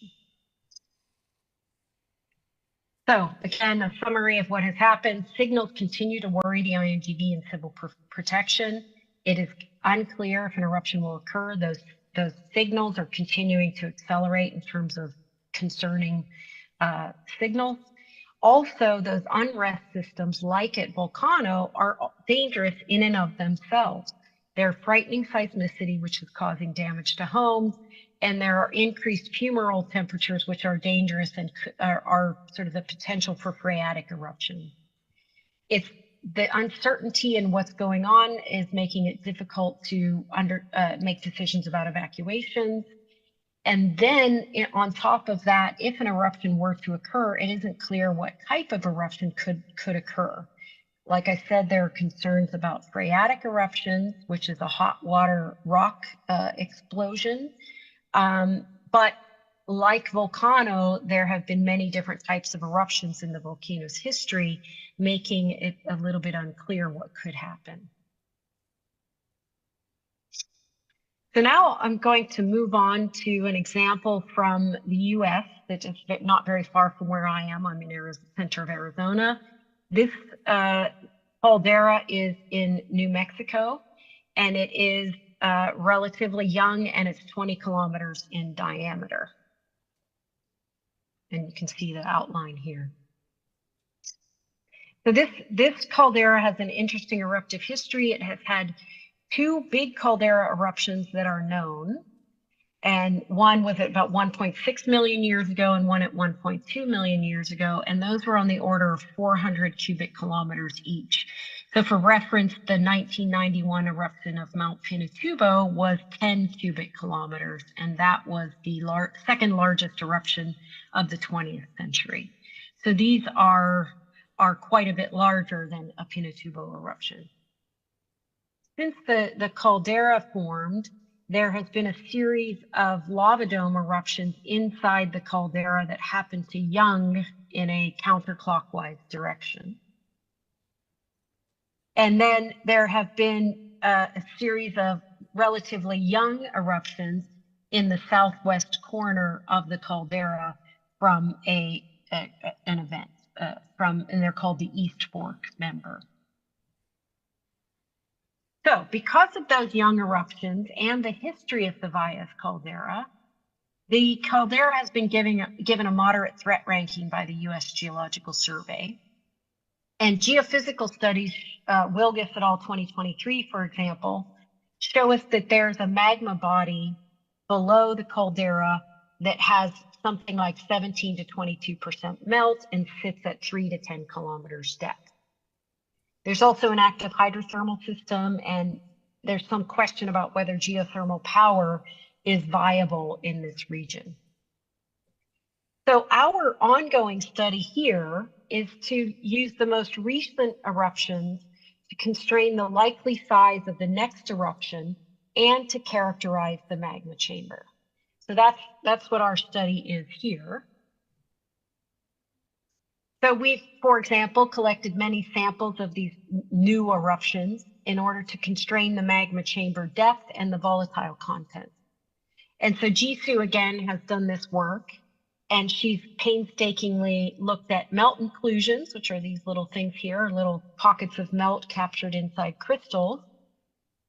And she has estimated the H2O concentrations in the magma, and they're moderate to high, meaning this has the potential to produce explosive eruptions.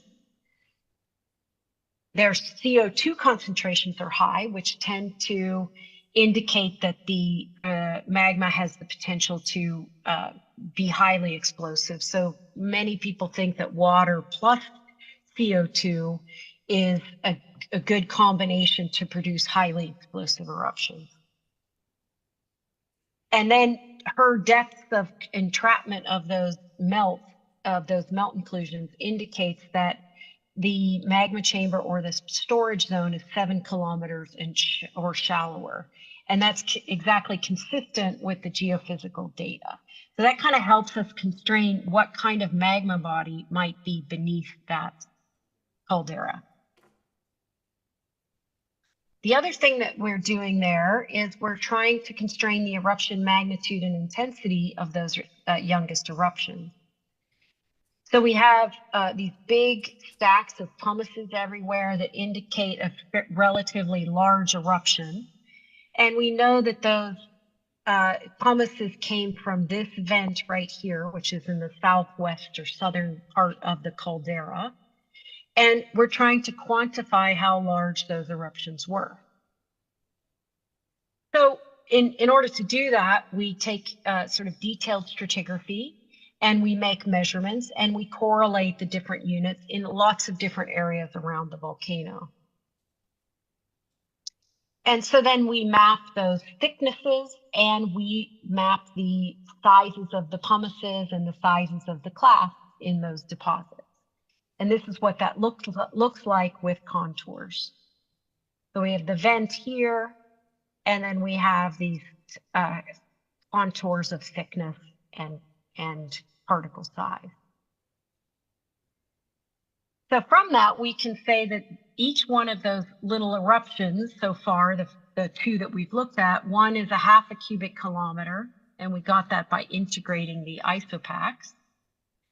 The column height from the particle sizes is on the order of 26 kilometers. The mass eruption rate is 10 to the 8 kilograms per second. And the duration was probably 1.5 to 3.5 hours long. So that gives us a sense of what could happen there in the future. The other eruption we looked at is nearly identical to that eruption. So there were two very similar eruptions that happened in rapid succession, and several more are sitting beneath that deposit, and which means that several more eruptions occurred prior to these and of similar scale. So this gives us an idea of how big these eruptions were. So this is just a figure showing what those eruptions would have looked like on the caldera, with the vent indicated here, with the population centers around this region marked. And so there aren't very many huge cities in New Mexico. Santa Fe is about the largest, and then Albuquerque to the south, which has about 1 million people. But I want to point out to you that the Los Alamos, the city of Los Alamos is there, and then the Los Alamos National Laboratory is there. And the Los Alamos National Laboratory is a secure national facility for research on energy, as well as Department of Energy research, secure nuclear facilities, as well as Department of Defense facilities. So this is a facility that one doesn't want to have right next to a 26-kilometer high plume. So it is something that is potentially a candidate for a probabilistic volcanic hazard assessment. And so that probabilistic volcanic hazard assessment can take into account some of the geology of the region in order to plan ahead for a potential event in the region. And so this looks like a big logistical mess, but I just want to point out a few things to you. The first thing that has to be done in a PVHA is to have a conceptual model of volcanism. And that means we need to know what the plumbing system looks like, the magma system, storage, and we can use geophysical and petrologic studies to do that, as I've been explaining. Then there has to be screening, which is a way to define what possible eruptions could happen and what their likelihood is. And so that's the geologic reconstruction of eruption scale and style using the geology and the stratigraphy that I showed you. Then we need to sort of understand how frequent those kinds of eruptions would be. And that, again, we use the stratigraphy to reconstruct the time scale of the different eruptions of different sizes. And then we can characterize those eruptions in order to tell the engineers at the facilities what kinds of possible events could happen and threaten their facility. And then I just have one more slide before the summary, and this is just to show the US government's official structure for doing a PVHA. And that just means that we have a project manager, and then there is a technical integration team, and they are sort of volcanologists, 5 to 6 volcanologists, who will contract out work to other resource experts. And then there's two aspects that are kind of interesting. There are observers from the Nuclear Regulatory Commission that would have to observe to make sure that the procedure was being followed correctly. And then there's a participatory peer review panel, which has 5 members, and that group is participating in the science, but also reviewing that all the procedures and the science is being conducted correctly along the way. So this is a very lengthy process, but it's a way to establish a probabilistic volcanic hazard assessment at a place like a caldera, where we have potentially secure facilities nearby or large population centers. So I'll finish there with just a summary of what I've talked about, which is 3 examples of post-caldera eruptions or unrest, a little bit about magma recharge and what that can do, as well as the Baez caldera and the structure of probabilistic volcanic hazard assessments that are conducted by the US government. That's all. I hope I didn't go too long. Oh, thank you very much, Amanda. Please give a round of applause for Amanda. Well, thank you very much. I'm pretty sure we have many questions because this talk was very, very interesting. Would you please, no. Would you please stay here Oops. would you please stay here until until we finish the other talks, and then we'll have discussion with the audience afterwards. Thank you very much. That is very kind of you. Thank you. Yes, thank you. That was Professor Amanda Clark. And then I would like to invite the second speaker, Professor Kyuro Sasaki. Sasaki Sensei, are you already here?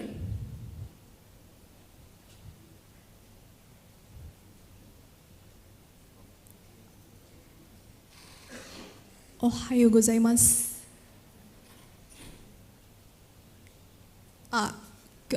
Well, I would like to introduce Sasaki Sensei first. Sasaki Sensei is a senior researcher at the Institute for Future Engineering, IFENG, and he's also a professor emeritus at the Kyushu University since April 2021. And Sasaki Sensei is very experienced. He has been academic very long time. He was at the Akita University for 20 years, and then he was at the Kyushu University for another 16 years. And his research interest is mostly mineral resources production, fluid mechanics and heat, and mass transfer phenomena in mining and petroleum industries. And his recent works are mostly on the CO2 geological storage and CO2 leakage monitoring system and engineering education. Sasaki Sensei, are you ready to present your talk? Hello everybody. Can you hear me? Yes, we can hear you very clearly. Okay. May I share my presentation file? Yes. I think it's the opposite. It's not full screen yet. Okay.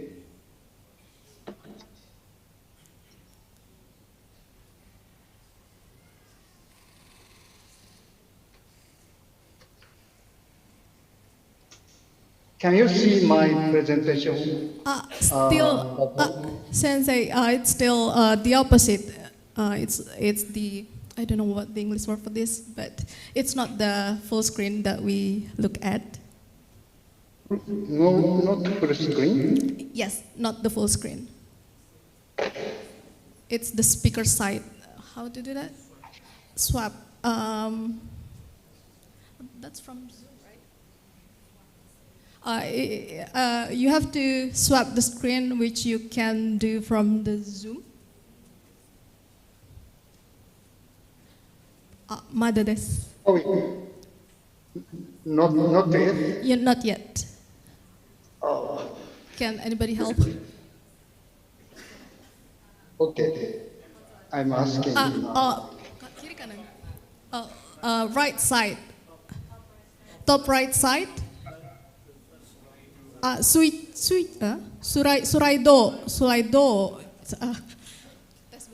It's possible. Mada desu. Sumimasen. In the top right, there's a button, there's a tab,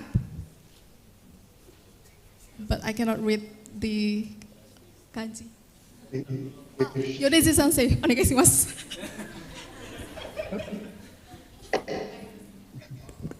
Excuse me, すみません、米津ですけども、上の方の表示設定のところでスライドを入れ替えるとしていただけると。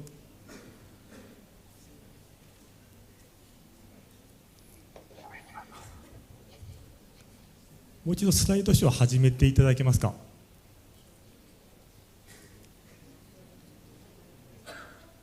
で、その上の方にある表示設定ですね。表示スライドショーの終了の横の表示設定のタブをクリックしていただいて、上の方です。もう少し上です。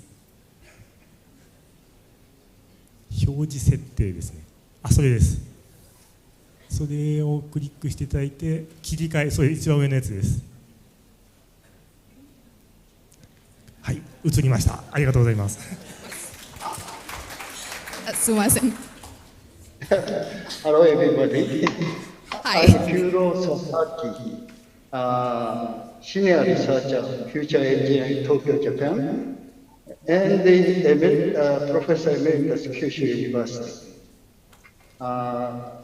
This international conference on geoengineering and the science in the fall, I would like to say congratulations, wonderful conference here. So I start my presentation. The title of my presentation is what environmental monitoring should be considered for geological CO2 storage. That is why I'd like to talk about this title. Recently, climate change is so much, and we have to reduce the CO2 emission to atmosphere, but it is sometimes very difficult to reduce energy and with fuels. But that's case, we need carbon capture and geological storage under the seabed, mostly deep aquifer.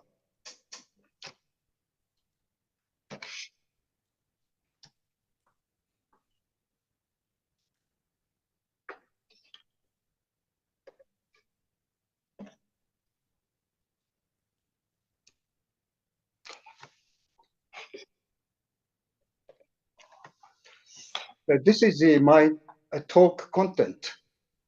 Firstly, I would like to show objective of this talk, and the next is the carbon circulation on Earth, and the third one introduce the shale sky scenario. Little bit old, but I like this scenario because after Corona and the Ukraine and the Russia problem, this shale scenario shows the close to my objective. So the shale sky scenario shows why CO2 capture and the geological storage is needed. And the fourth one is the Japanese national CCS project at Tomakomai offshore. That's I'd like to show. Maybe I will talk about the effect of earthquake on Tomakomai CCS storage. And the next is I'd like to propose risk intensity index of CO2 geological storage, because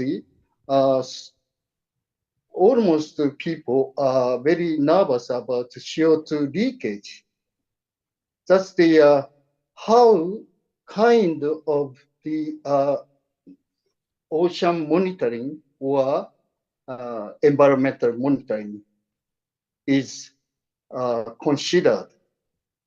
Nobody recently, the company is against this kind of environmental monitoring, heavy for their business. And the last one is the environmental for offshore CCS and surface CO2 emission monitoring for offshore CCS.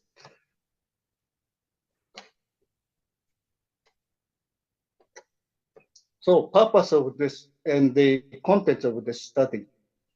CCS has been recognized as important geotechnology to reduce greenhouse gases such as CO2 into the atmosphere.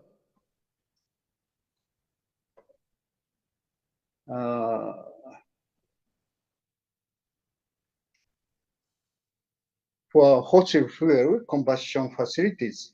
Since the beginning of CCS study from 1990s, there has been discussed about how to monitor the specific risk of CO2 leakage for a long period.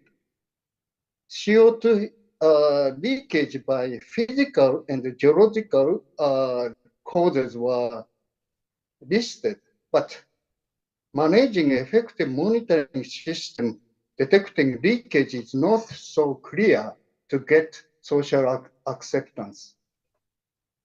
In this presentation, I'd like to introduce an index for CCS risk will be proposed.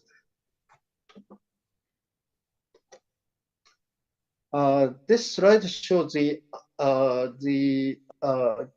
carbon circulation on Earth, especially annual CO2 circulation on that's total 900 billion tons.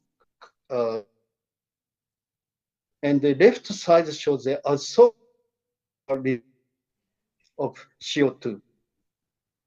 You can see maybe half is mostly half is the ocean and the another is photosynthesis.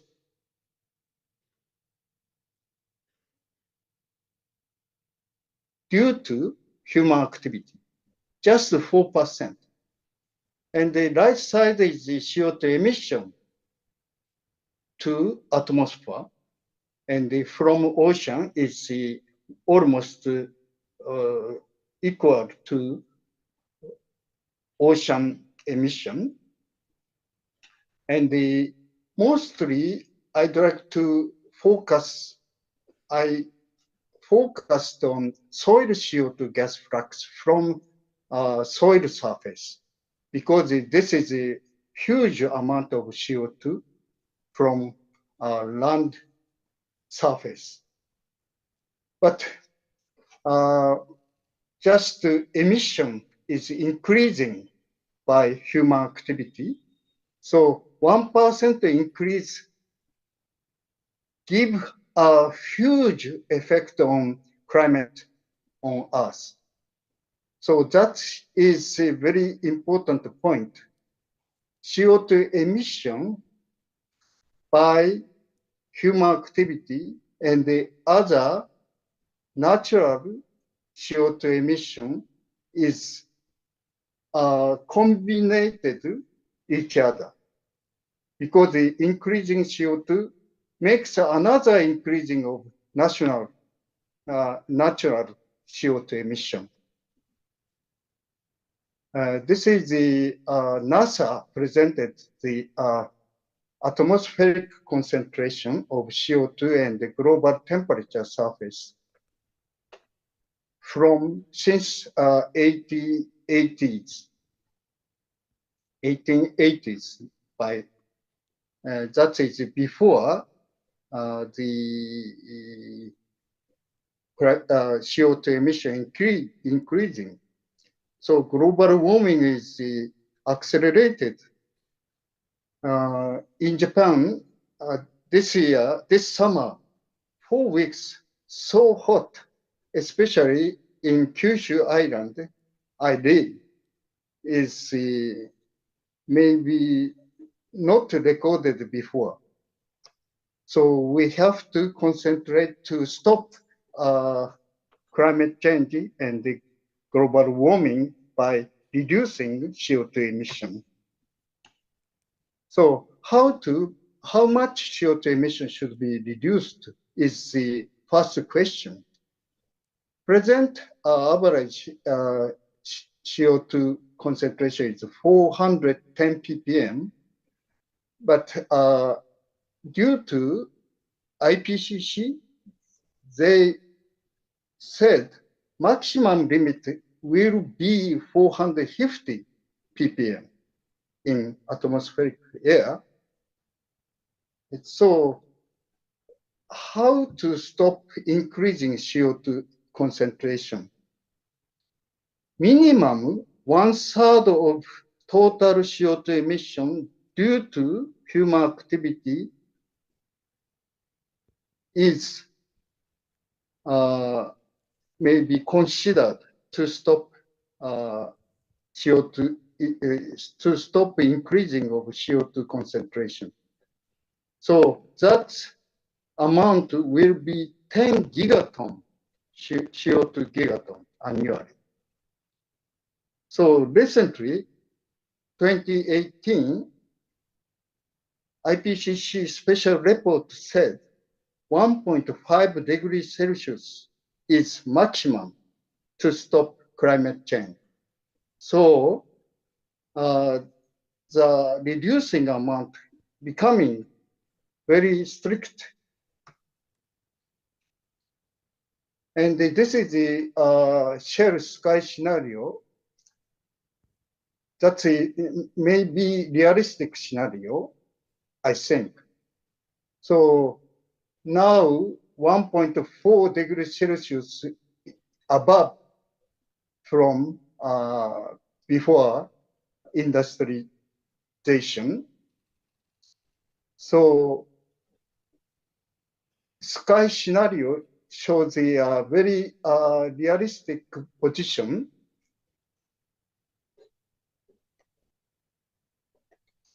Around here.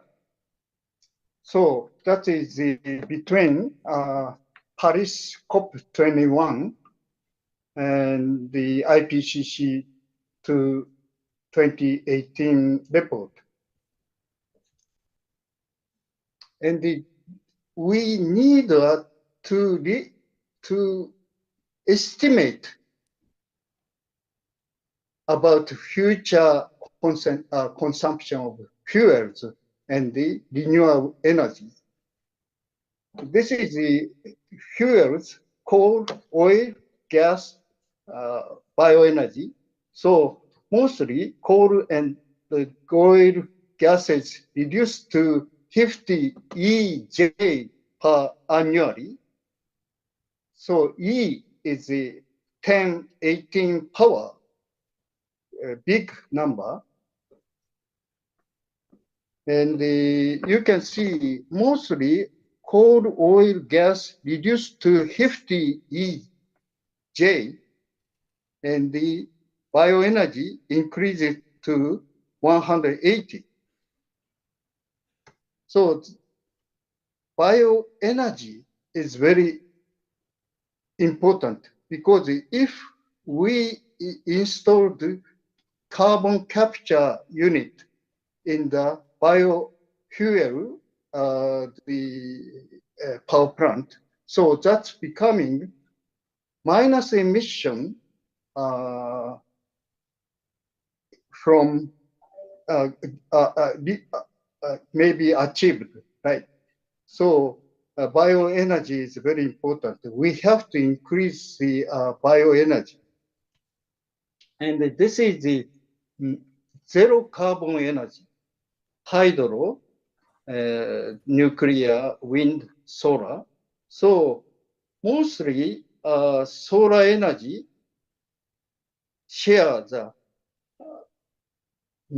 the power, electric power, 400 EJ.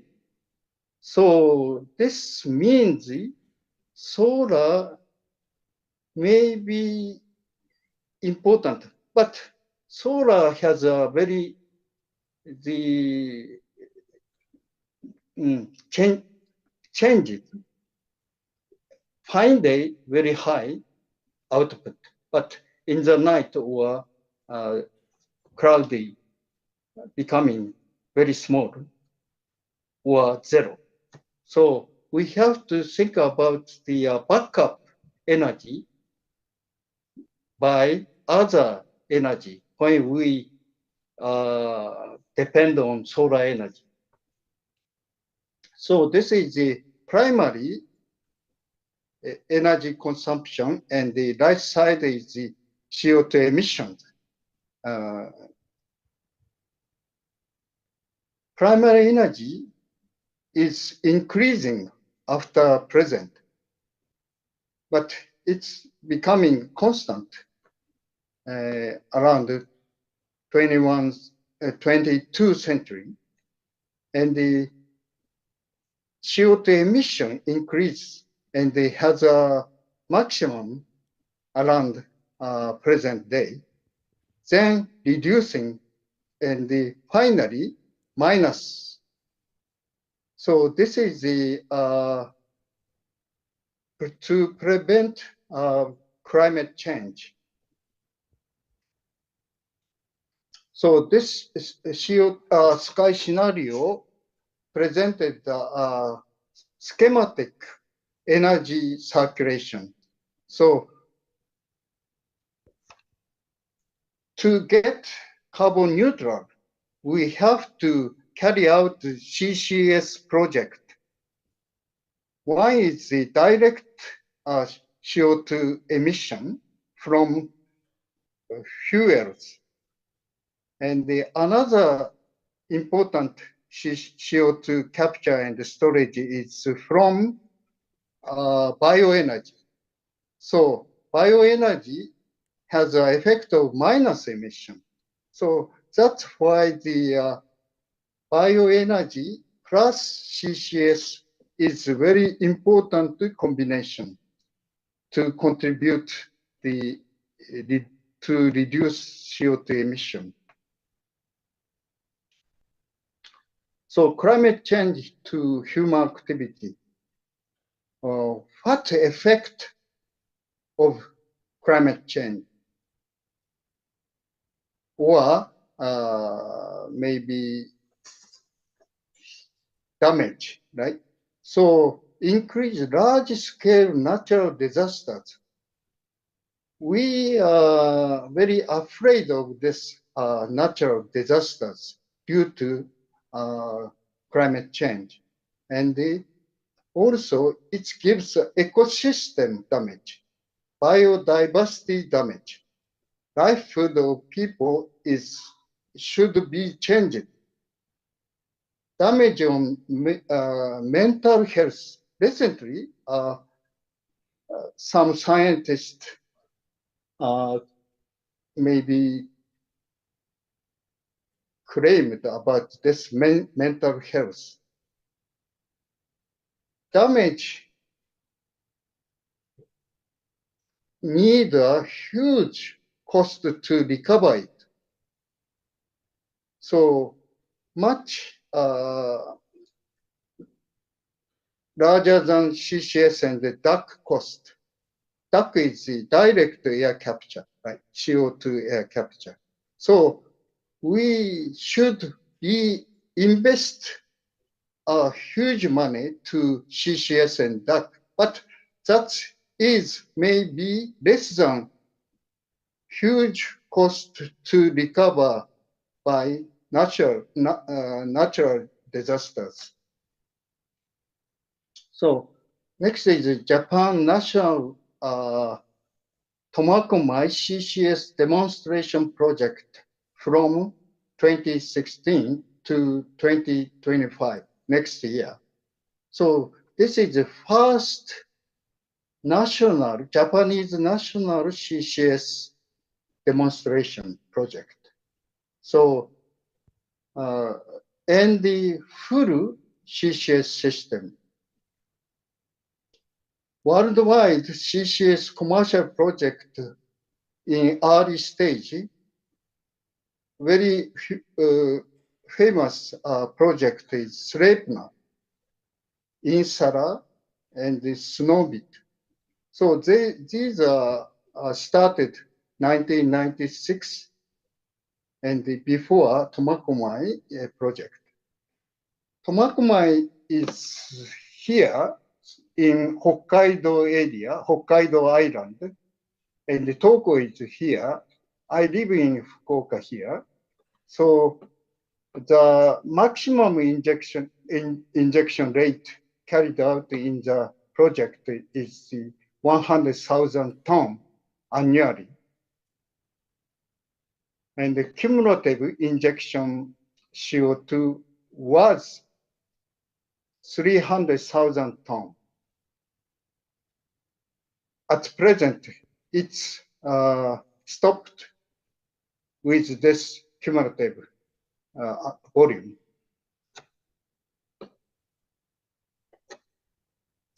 So Tomakoma demonstration project the facility injection well here,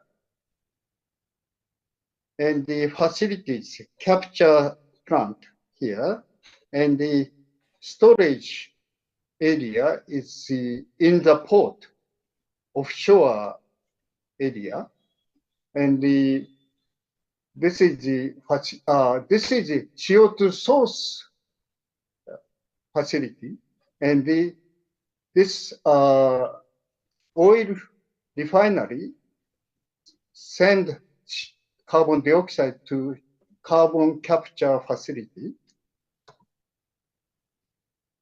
And this is the strata geological cross-sectional area. And the one is here, 1,000 meter from seabed, mostly, is the Moebetsu layer. And the another drilling target is Takinoe layer, that is 3,000 meter from seabed. So unfortunately, this Takinoe layer, the permeability was very, very low than expected one. So this injection well was not used before. Only Takinoe injection, Moebetsu injection well is used to inject CO2 into aquifer. So this is the profile of injection well for Moebetsu formation. So you can see the tubing is used to inject CO2, especially in the aquifer that's become the supercritical CO2. And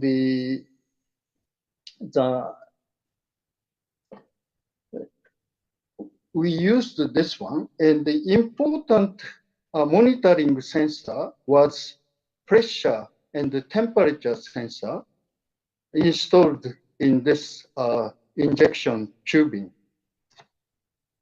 That is very important information to think about aquifer condition. And now Japanese government, METI and JOGMEC, is announced 7 CCS project. It started from present, and this is this proceed business of CCS in Japan.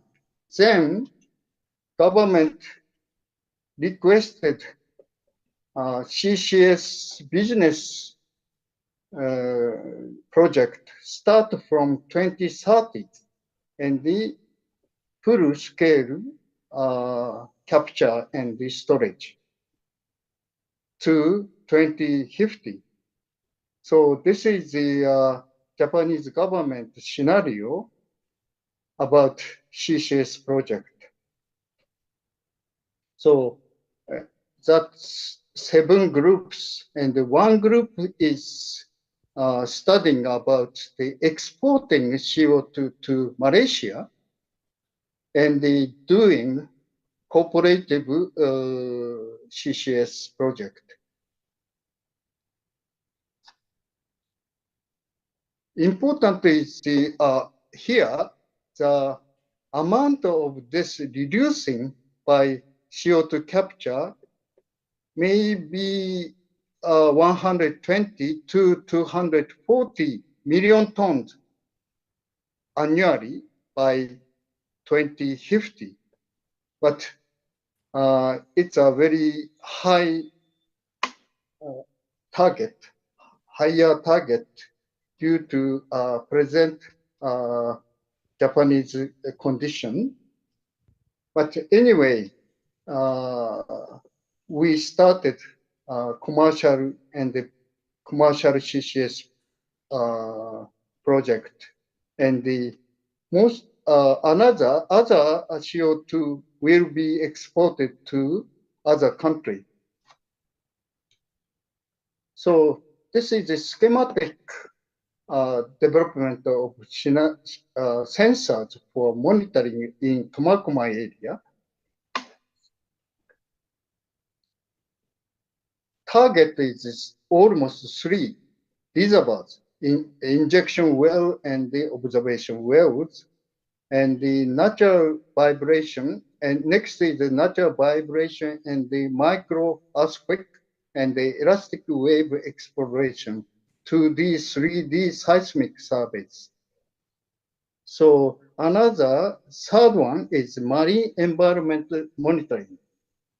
This is very important to get social acceptance, but mostly companies doing CCS project is very nervous about this offshore marine environmental monitoring because it's need a huge cost for a long time. And this is 2D and seismic surveys result. Firstly, this area is surveyed before CO2 injection, and this is mostly first year,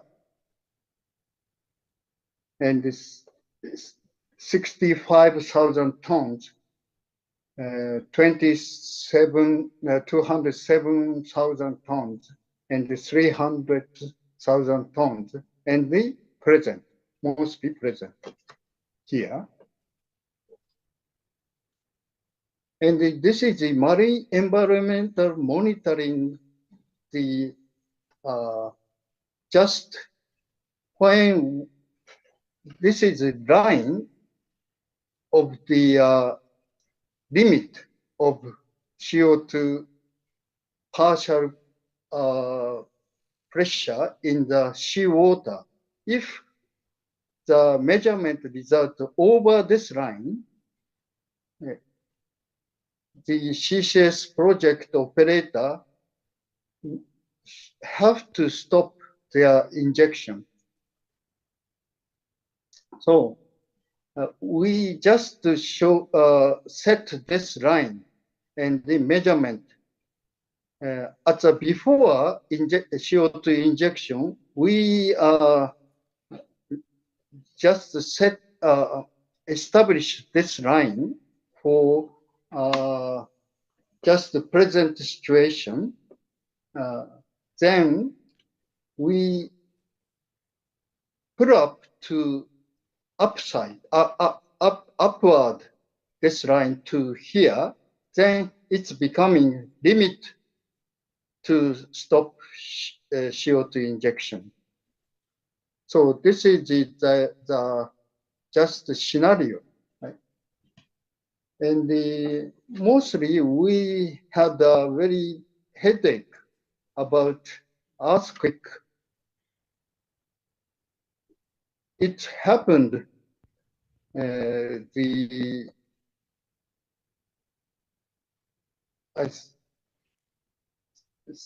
just September 6th, 5 years ago, and that magnitude was 6.7. Then it had a huge damage around here, like this, right? Land slips so much.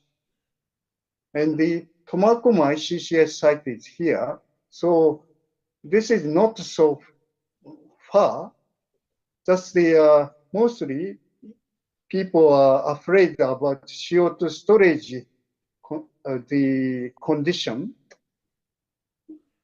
If CO2 leakage is happen, it's become very serious status. This is just a profile of the injection well pressure temperature and the injection rate here. Fortunately, that's as quick time, injection was stopped. And here, the blackout was under blackout in the area. So no information about pressure and temperature. But after recovering electricity, the measurement result shows the very smooth connection profile with before earthquake. So we conclude that reservoir with CO2 storage 300,000 ton that time is not changed very safety. And this is the monitoring reservoir condition using pressure buildup induced by CO2 injection. We, Kyushu University group, including me, presented a monitoring system using pressure buildup like this. So injection well gives a pressure buildup. Then this buildup propagate to outer side. Then in the outer side, there is an observation well. So between injection well and the observation well has a relation we expected. So that case, this kind of the build-up can be used to monitor reservoir condition. So this is a reservoir condition comparison between Sleipner and Tomakomai. Mostly the injection rate is 1/3 of Sleipner. Tomakomai case is 1/3. So permeability almost the same, and the porosity almost same range, and the thickness is mostly same range. So Tomakomai is very similar to Sleipner aquifer condition. So we modeled this aquifer condition about this like this. So carried out simulation, and this is the model of the built-up pressure like this around the injection well. So it propagates the to outer side and the reducing peak pressure and the delay of time. So if we analyze this peak of pressure and the delay time by simulation study, we can compare this simulation result and the actual measurement result. So if both are same, so simulation study model is very not that shows the fine of the modeling. And this is the result of CO2 saturation. Injection well here. So saturation area or storage area is growing, and the front is also moving to outer world.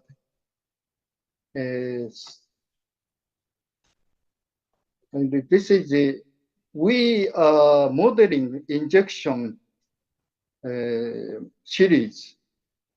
In the Tomakomai CC project, injection is carried out and once it stopped and again return to injection well, injection rate like this. So this case, the injection CO2 layer becoming thinner than the continuous injection. So we can use this simulation study to monitoring.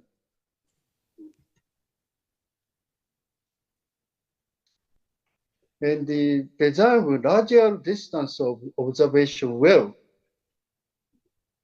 In the Tomakomai project, observation well location drilled 3 kilometers from injection well. Observation, that means the distance between observation well and the injection well was 3 kilometers.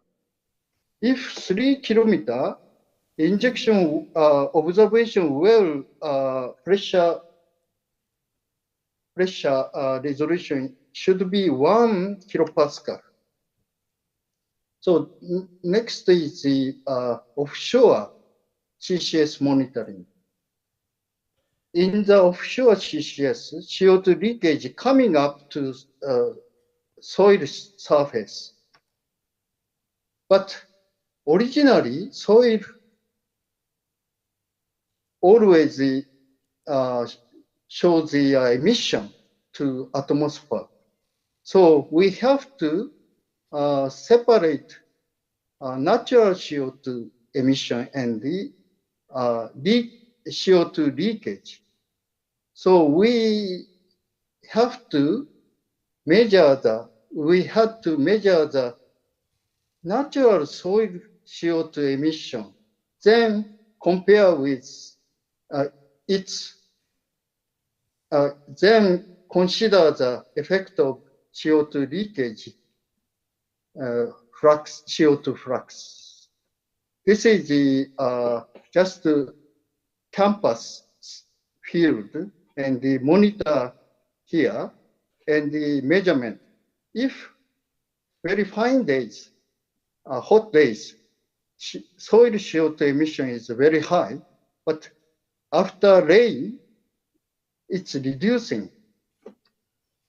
And also, this is the right side, horizontal well shows, axis shows the soil CO2 temperature, and the vertical is the soil CO2 flux. So increasing soil temperature, flux also increasing with exponential. So, but you can see this line shows the maximum limit of the natural CO2 flux. This line can be used to check CO2 leakage from underground. So we propose this monitoring system. This is the soil CO2 flux in the world. Our Kyushu University field shows this red line and the other countries. So it's depend on ecosystem. Larger soil CO2 is because of very active microbials, production. So before CO2 injection, we have to set up this kind of the maximum limit line. Then after CO2 injection start, we will use this line to check the CO2 leakage. So consideration in CCS business need a very concentration, CO2 concentration captured to at present 99%, but we need to consider 95% over and establish the environmental monitoring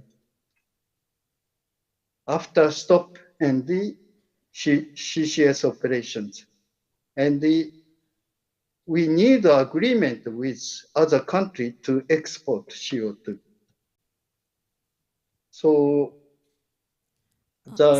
maybe I need a little bit time, but time is limited. So finally, I'd like to propose the risk intensity index to marine environment damage with CO2 leakage. So risk intensity is defined as this equation: cumulative CO2 storage in the area, multiply density of geological fault in the storage area, and the storage area. This is the just CO2 front is the location of CO2 front. So this is just an example of the geological defect density included in the CO2 side. This is the Japan Sea side. There are many faults. We count this one to measure the density of fault, and the number of old wells is here. Then over ocean surface area, that's becoming 0.004 point per kilometer square. So we calculate the value of this one, assumed scenario. That means the probability of fault per storage site, one storage site, will be 0.015 to 0.02 point per site. So if 50 CCS project will have a possibility of CO2 leakage once. And if Tomakomai CCS case, we assumed this kind of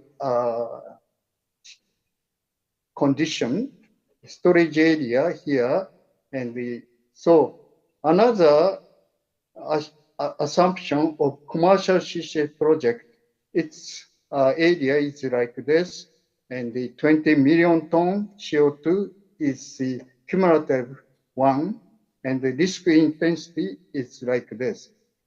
So, of course, Tomakomai is a very demonstration project. The risk intensity very small, but if once we started commercial project, the index becoming 20,000. That means almost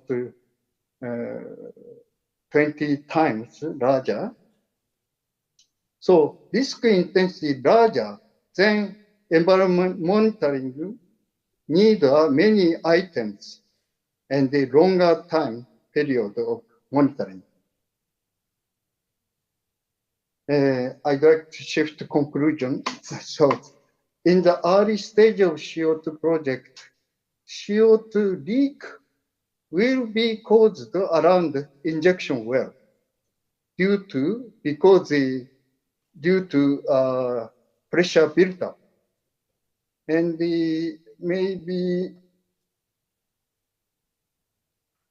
mostly important conclusion, the magnitude of the risk intensity index does not directly represent the risk of CO2 leakage, but it's considered to appropriate to use it as an index for the implementation items and the period of monitoring depend on its magnitude.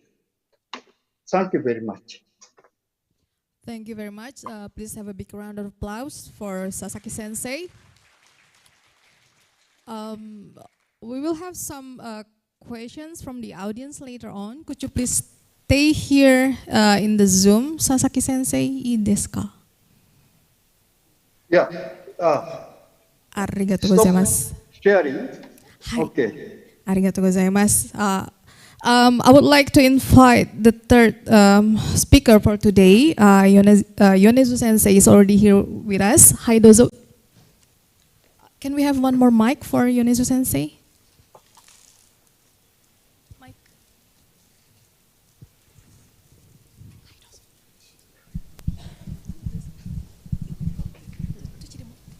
I will briefly introduce Yonezu Sensei. Yonezu Sensei is the professor in the Faculty of Engineering at the Kyushu University, and his research is mainly focused on geology for mineral exploration, hydrothermal system, and geochronology and thermochronology for earth resources.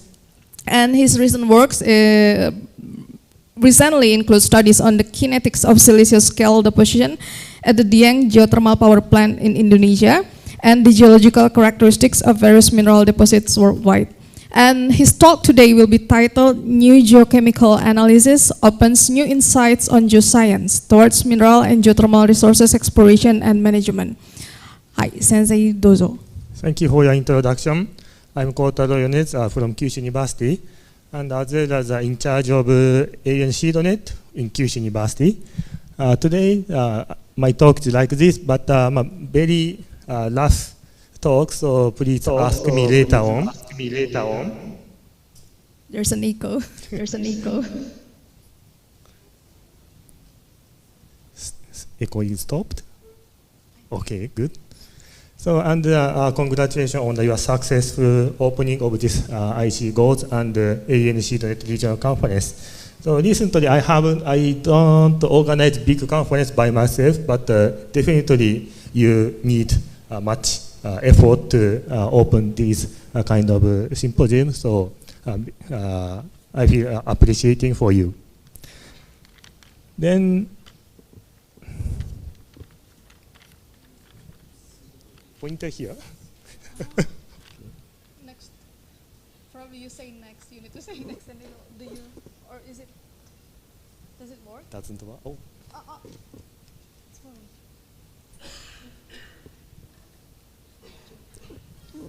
So maybe some of you see the answer, but what is this rock? So today we have many students, I guess. Anyone can answer? Otherwise, I should point out my student.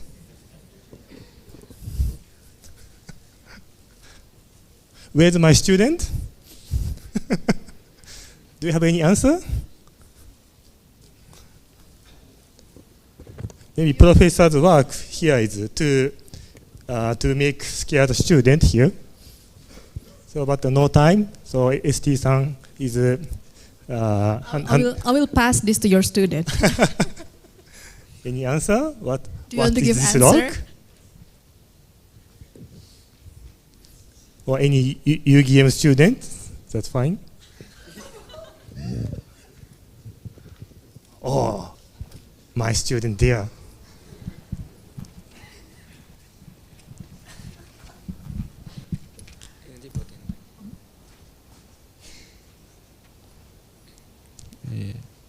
Please relax.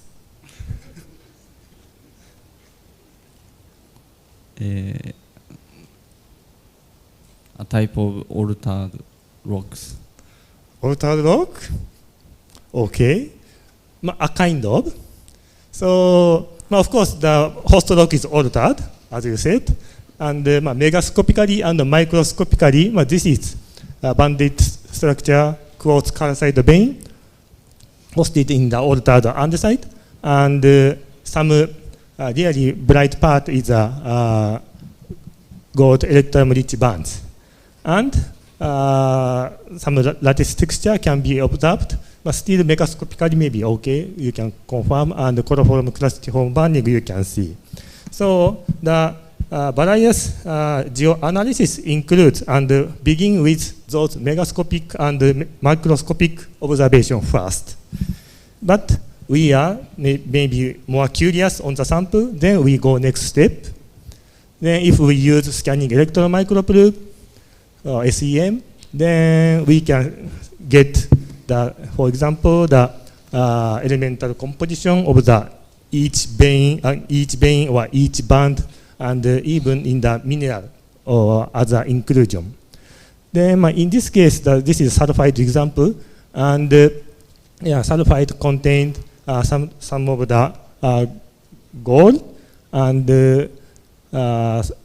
some silver, copper, and so on. Even arsenic we can detect. Then we can see some of the variation along the vein formation. So some contain the more than 100 ppm of AU in this sample locally. Then if you are satisfied in this moment, that's it. But if you want to know the more in detail, not only elemental composition, the isotopic composition or geochronology, will adapt more analysis. Then next question, what is the white precipitate inside of the pipe? Do you have any answer? I hope some UGM student can answer.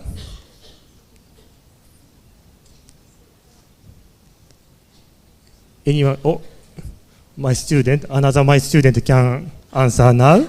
Let's give this one to UGM student, please.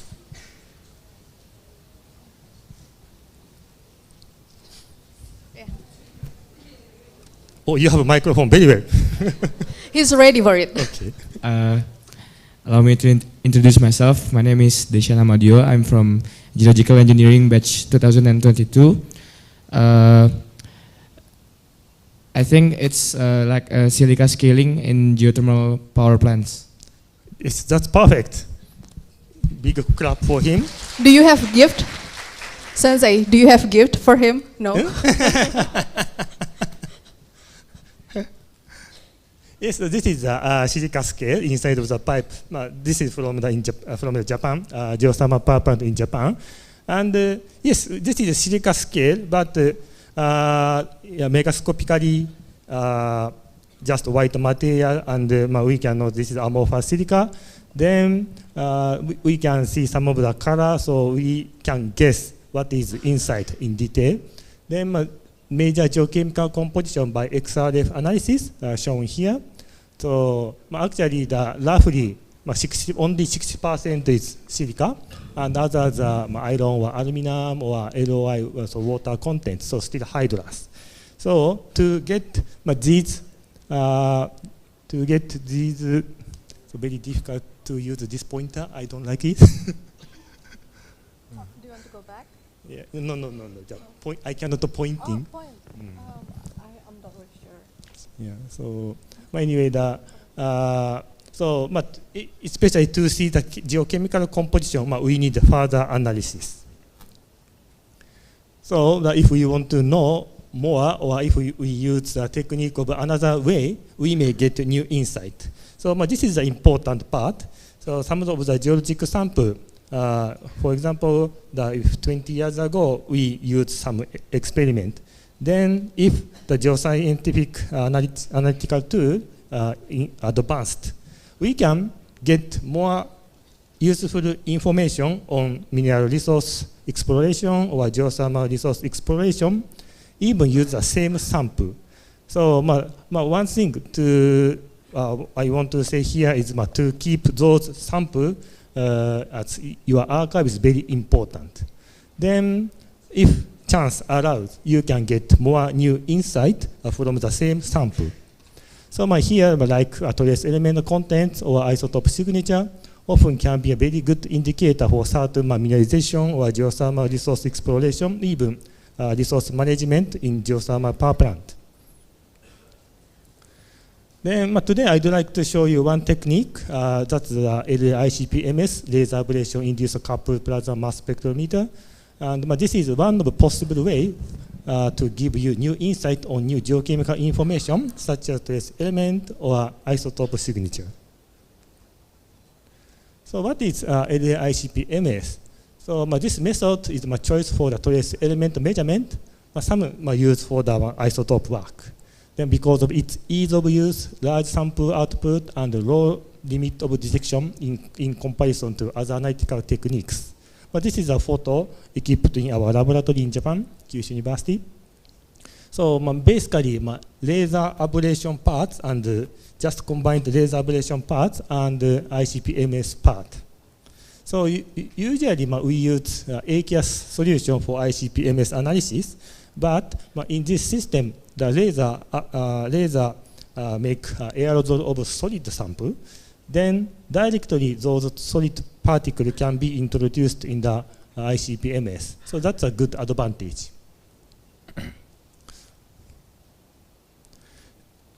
Then like this, so left-hand side is a laser part, and right-hand side is a ICP-MS. So our ICP-MS is not a multi-collector, just a quadrupole mass spectrometer. So this combination allows us to trace element analysis. And today I don't talk much on the geochronology, but the uranium-led geochronological method can be applied. Then the sampling part, the role of the laser is only the sample introduction, only but very important work. The job of the laser is to sample the material from your sample and transport it to the plasma and mass spectrometer. Then this part is unique and not compared with a common ICP-MS using AUN solution nebulizer system. Then this is one example, the desired outcome of the laser ablation.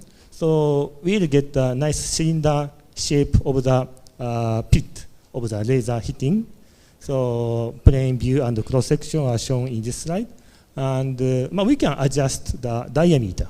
But anyway, the material exist was ablated and being aerosol and moved to the transported to the ICP-MS, then allow us to make a trace element analysis.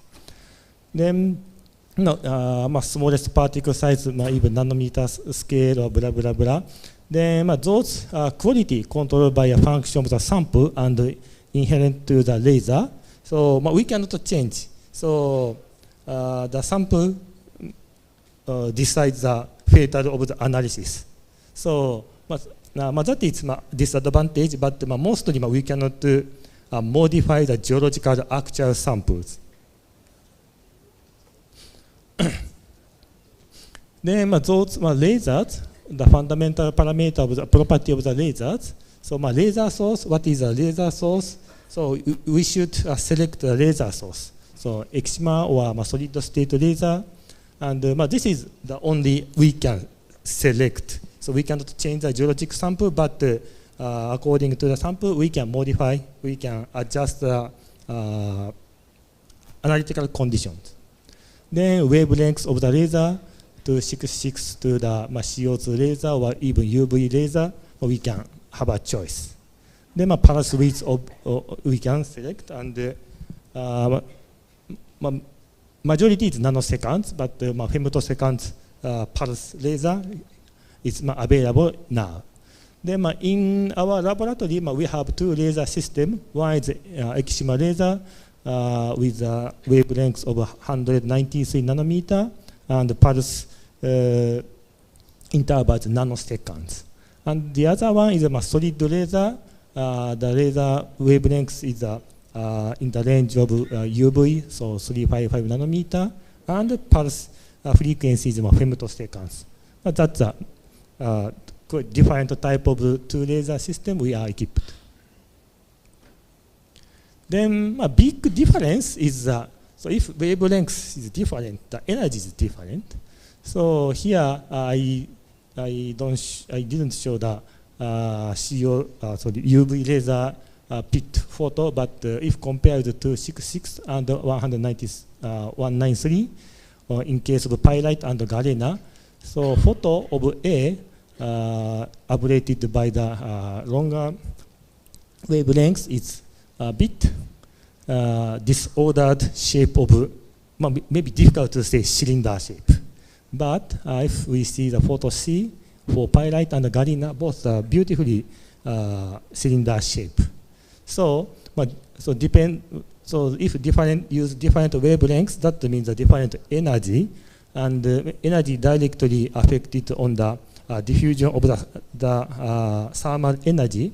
So in this case, these pyrite and galena is very soft, easily molten, but very short but strong energy, then we can perfectly ablate.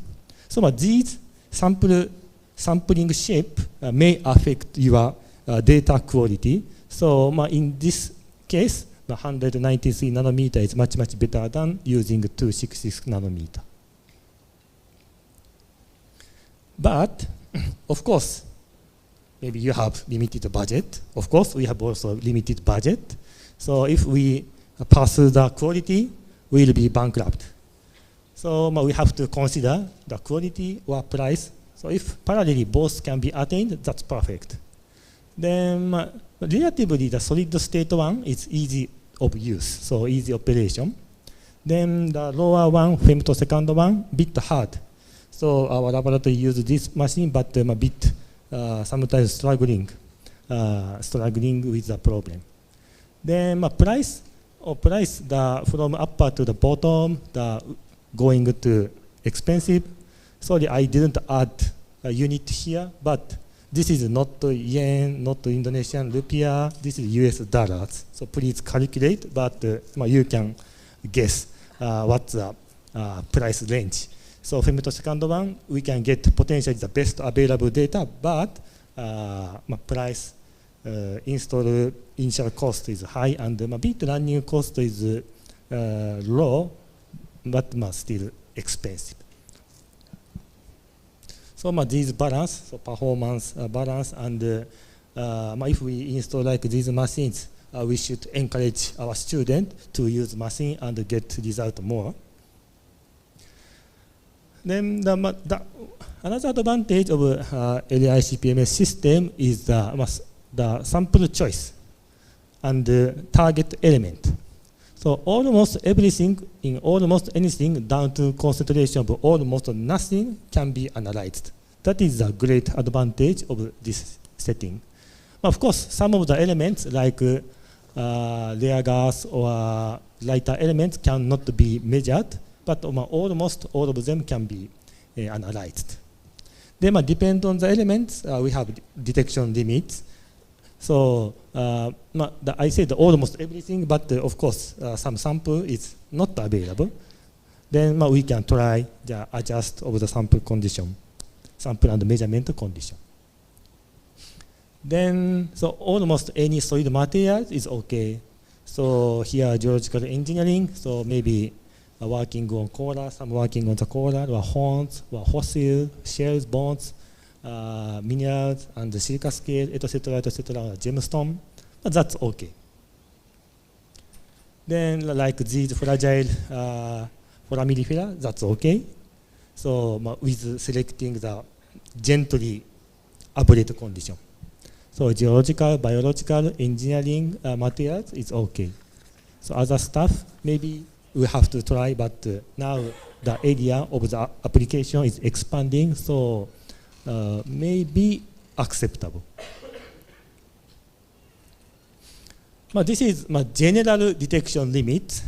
As I shown before, the sampling pit photo. So depend on the volume of ablated, the detection limit changed. So this is just one example. So the red line shows the laser diameter with 160 micrometer, so the largest one. The largest pit diameter gives you the lowest detection limit. Then if you want to really, if we want to get a spot analysis, so we can select like 60 micrometer, but the detection limit will be higher. So this is a trade-off relationship.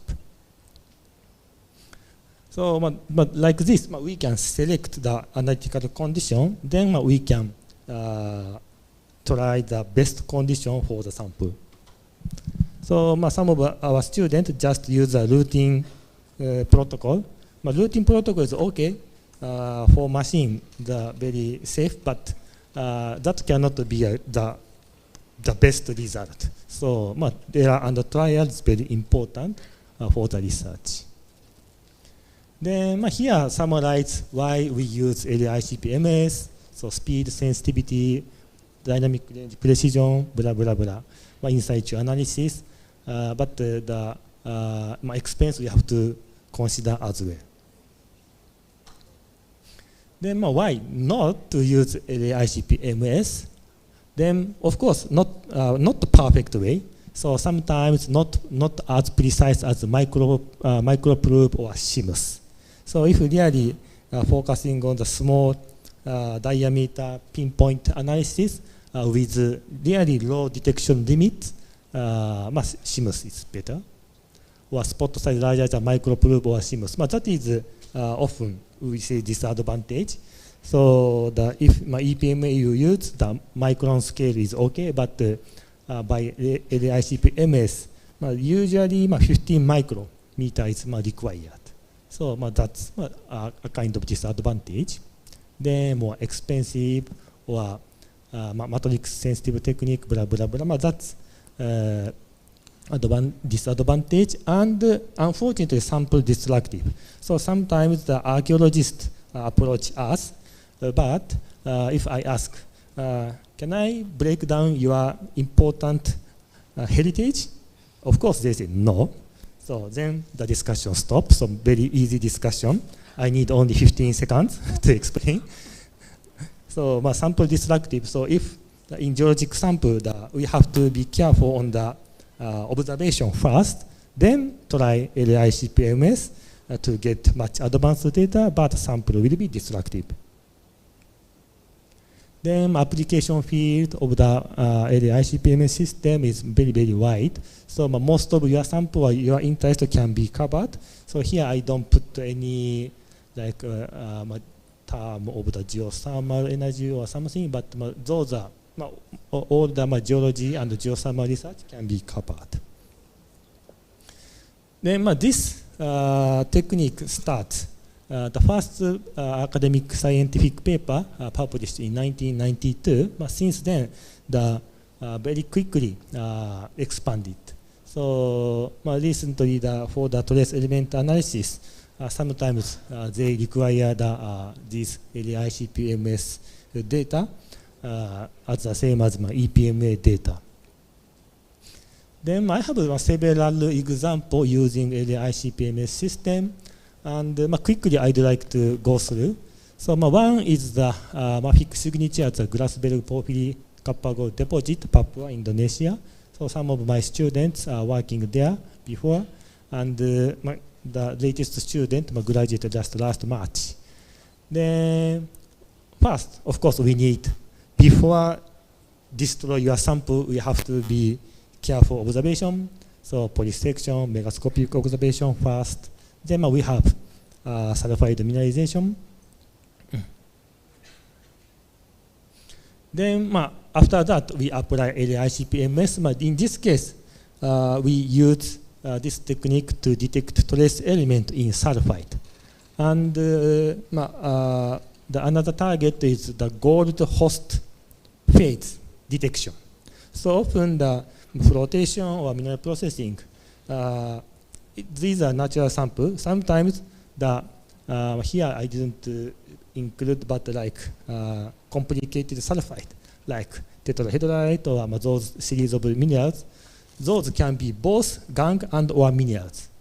Then depend on the gold distribution, hosting gold or not is very serious operation for the mining company. So to detect those, one example is gold distribution in sulfide is very important.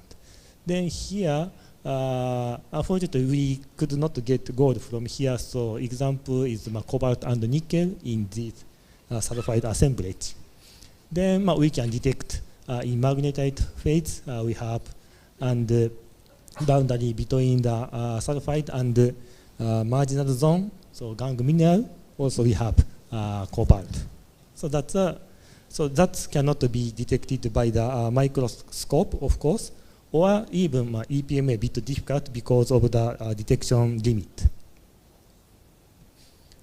Then another one is geothermometer. So use the same area, so glass bulk. Then next, our target is not sulfide. We use quartz, and recently the titanium content can be a good geothermometer in certain condition. So we very quickly we can analyze titanium content in quartz vein. Then we calculate and we can get temperature range. So that is another application.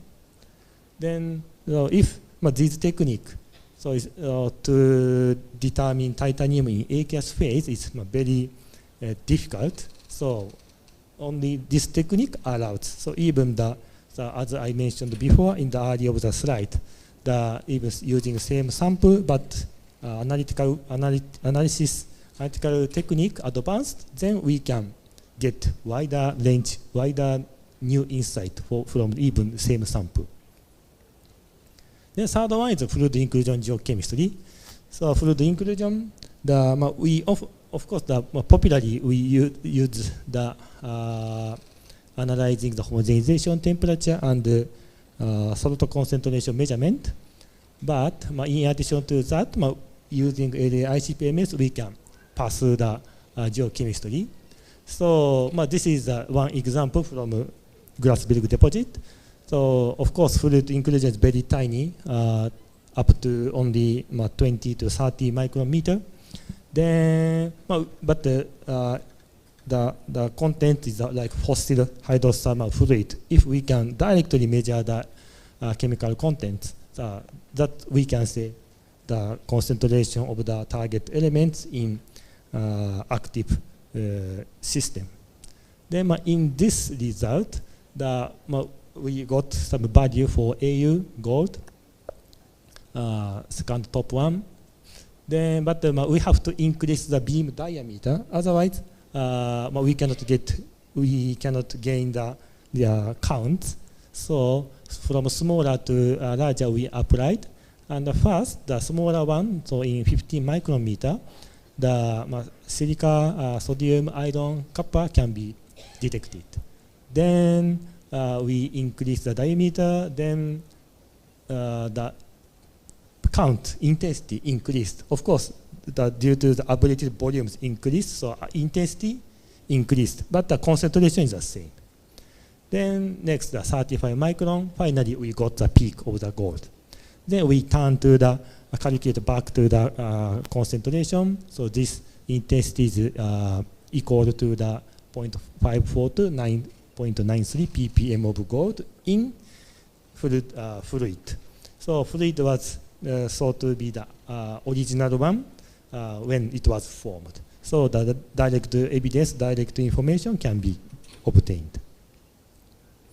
The fourth one is silica scale formation. Even silica scale formation, we can use this technique.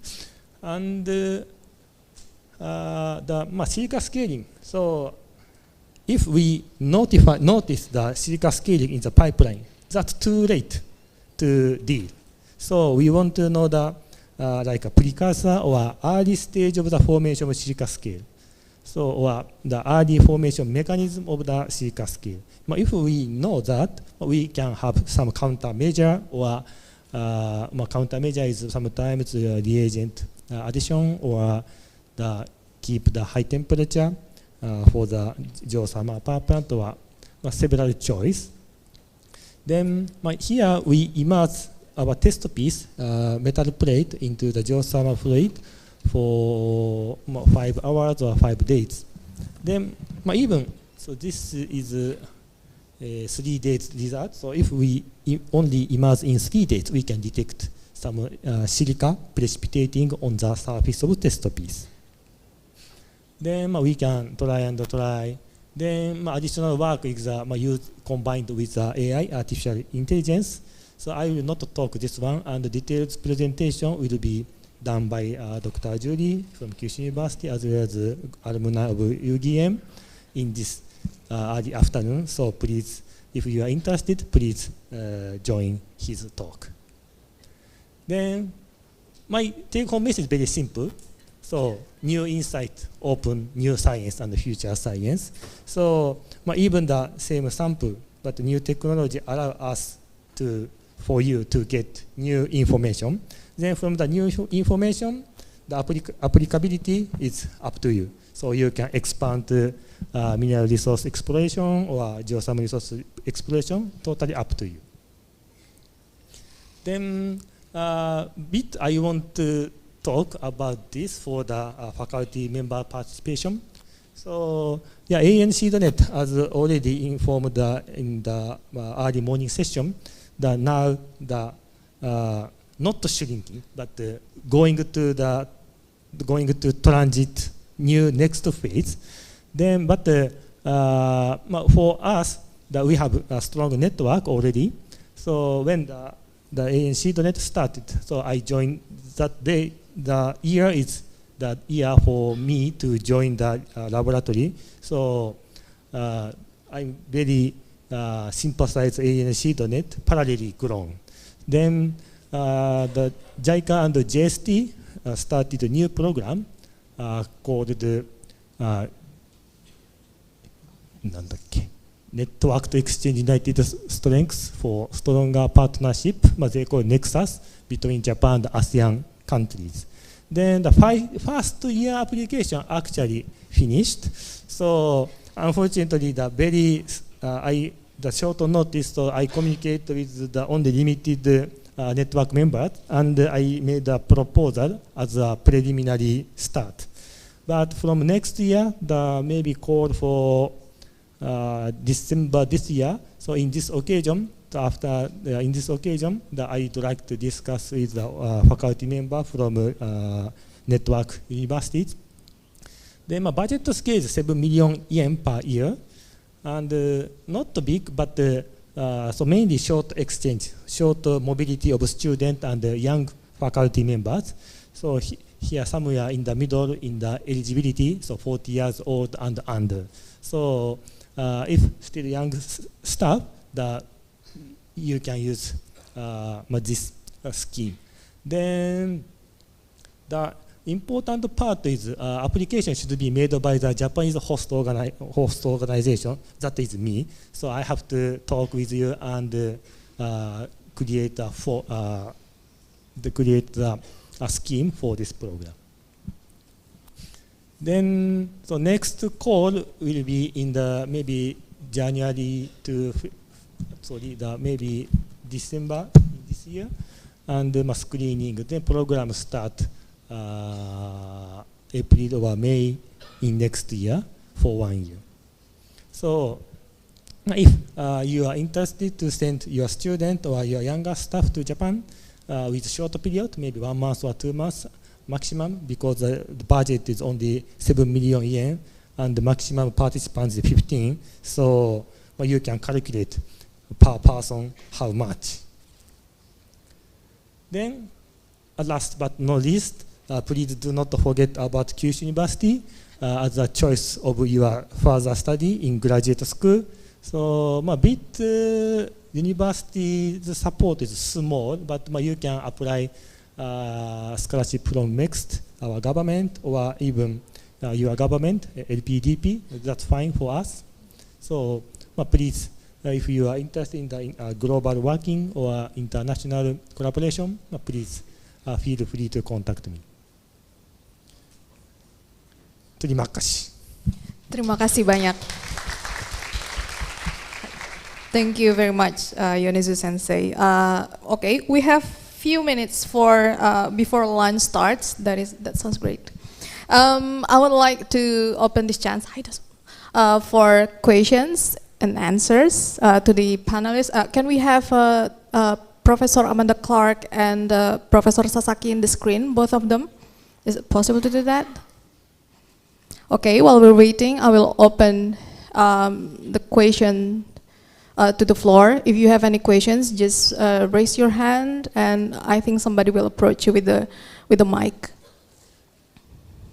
But before that, I have one question for Yonezu Sensei. Can I get discounted price if I do analysis with your LAICPMS? Can I get discounted price for the analysis with the LAICPMS in your lab? Yeah, that price is when we install. So not per analysis. Don't worry. If That's per very analysis, scary, yeah. If per analysis, I cannot allow students to use it. No problem. Well, okay, we have Sasaki Sensei and Amanda on the screen. I think while we're waiting for questions, just cut me anytime if you have something pops on your mind. And I have one question for Amanda. The PVHA that you mentioned, is it already implemented, or also was it started by the government or by the university? Yes, so it is already implemented. So it started out with a probabilistic seismic hazard assessment, and it was implemented by the government for seismic hazards. It was then adapted for volcanic settings, and the first PVHA that followed that protocol was done at the Idaho National Lab, which is in Idaho in the Yellowstone Hotspot Track. And I participated in that, and it just finished a couple of months ago. It was a 3-year project. So that was the first implementation of it as for volcanoes. But it has a longer history in earthquake hazards. So in that case, and the structure was established by the U.S. federal government, the Department of Energy. I see. So in that case, the you do all the, I mean, the PVHA do all the monitoring by themselves, or they outsource the data from every other entities? Yeah, it's a complicated process, but it's mainly based on the geologic history of the region, and so it doesn't include any monitoring data. It includes only the geologic history to establish a long-term probabilistic assessment. And in the case of the Idaho National Lab, there was a lot of data already available from the literature and from researchers, but it was a really complex process to pull it all together and then get new data to put together the report. The final report for the Idaho National Lab for the PVHA was something like 3,000 pages. I see. And so it ends up then being a resource for the engineers who run the facility to make decisions.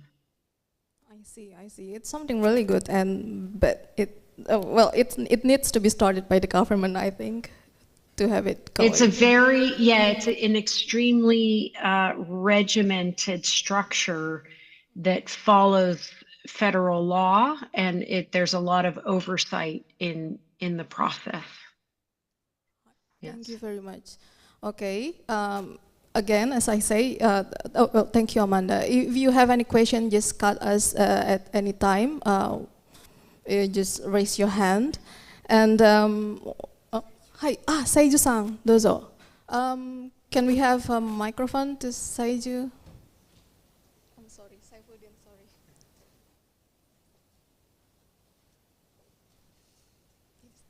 Check. Thank you, Mbak Esti, for the opportunity. Actually, this question is for both Sasaki Sensei and Yonezu Sensei. I'm quite interested in the CO2 storage because most of the examples that I've heard about CO2 storage, they injected the CO2 into sedimentary layer, mostly beneath the seafloor and sometimes also on shore. But I wonder, is there any examples where CO2 is injected in geothermal field and try to trap the CO2 as a mineral trap in the reservoir. And the following question for, that was for Sasaki Sensei. And for Yonezu Sensei, I would like to hear your opinion if we injected CO2 into the geothermal reservoir, what will be the consequences for the geothermal system itself? For example, if we inject the CO2 in producing geothermal field, well, what will be the consequences to the production of fluid or the energy from the geothermal system if we inject the CO2 into the geothermal reservoir?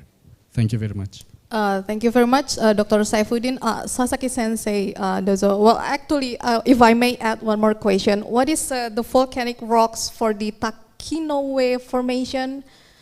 Because we are very similar in terms of technique setting. Is it, well, could you please explain that too? Okay. Firstly, I'd like to answer the question about the geothermal area can be suitable for CO2 storage. Answer is no, because the geothermal area mostly important geological condition is the fault. The connection between surface and the reservoir, the water permeability is very important for geothermal area. But for CO2 storage, aquifer need a upper area. It should be sealed strictly. Thus, the no connection between reservoir and the surface. That's why geothermal area has a connection between surface and the reservoir. It's a very easy connection. It's not suitable for CO2 storage. In the Tomakomai Japan National the project in Takinoue layer under 3,000 meter below from seabed is primary drilling company did a seismic survey about the permeability, but actually they drilled into the Takinoue layer. Expected permeability was 1,000 millidarcy. And sometimes even if below 100 millidarcy. But actual measurement, field measurement show the 0.1 millidarcy. It's not suitable to inject CO2. The company, a drilling company, did effort to make some permeability, make a rock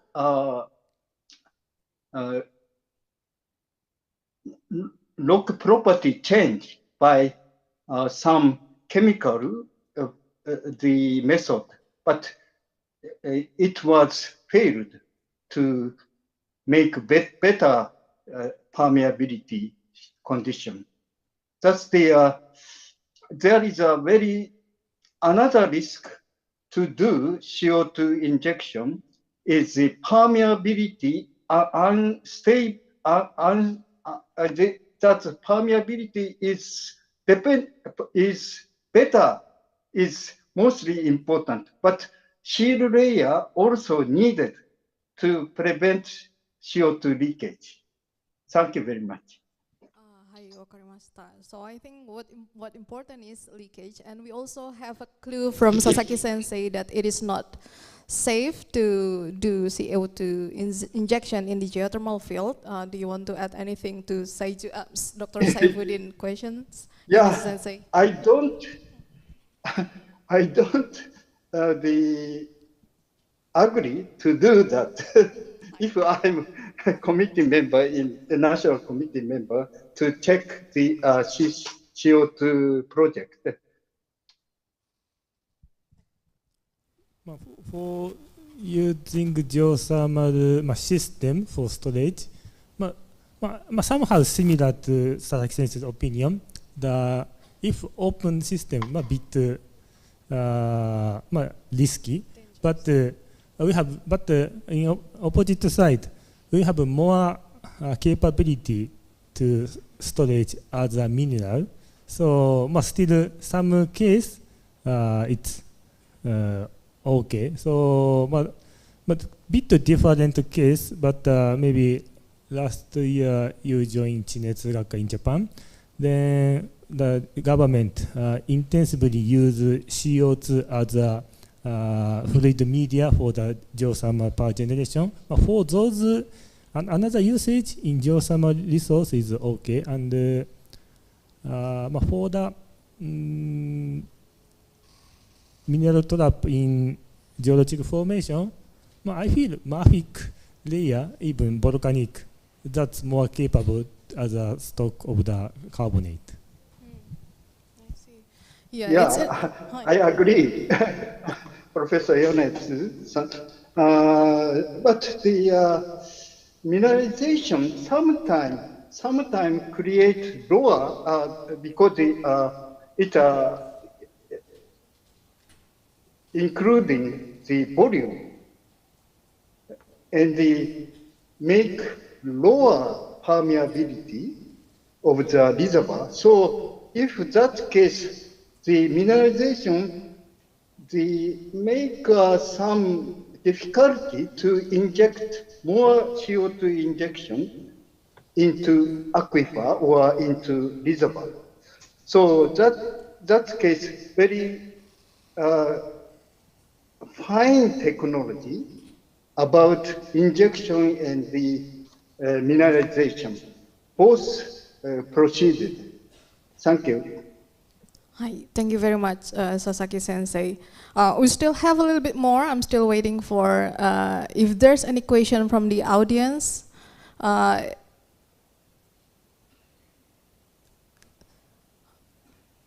Okay, Sasaki Sensei, I think some of the CO2 storage I've known that have been successfully implemented is in the large igneous provinces, where we have a large basaltic, large volume of basaltic lava flows, and we don't have something like that in Indonesia or in Japan. So, but what we have is we have many volcanoes which produce discrete lavas, not discrete, I would say a complex of volcanic rocks. Would that be a viable option for this kind of implementation? Yeah, I explained about fault.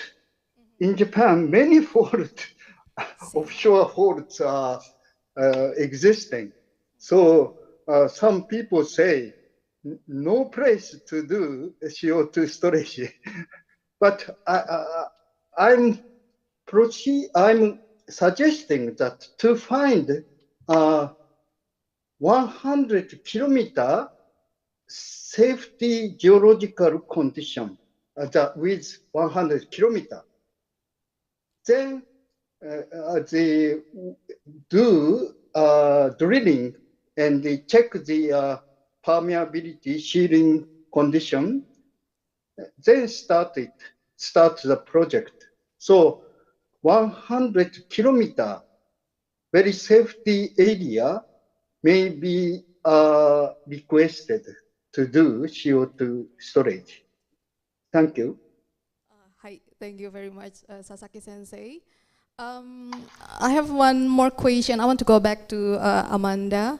So your presentation showed us that there is sometimes we have unrest, but then it doesn't always have to lead to an eruption. So in that case, what kind of study that would be better for us to mitigate future volcanic eruption? Although I heard that large, big, global, catastrophic eruption will probably lower the Earth temperature by several degrees. Yeah, so that's a good question. I mean, the problem with these periods of unrest that may or may not lead to an eruption is really stressful for the communities and really one of the more confusing things in volcanology. I don't know some geophysics and some geophysical imaging of the subsurface and in big progress in the techniques to do that would be helpful, because the key thing is some of the signals such as deformation and seismicity cannot be interpreted. So it's very difficult for the scientists to understand the difference between deformation, degassing, and seismicity that's associated with a hydrothermal system and reactivation of the hydrothermal system compared to new magma reaching the shallow subsurface. And so if we could do better imaging of the subsurface in terms of whether we have new magma reaching to shallow parts of the crust, I think that would be kind of a big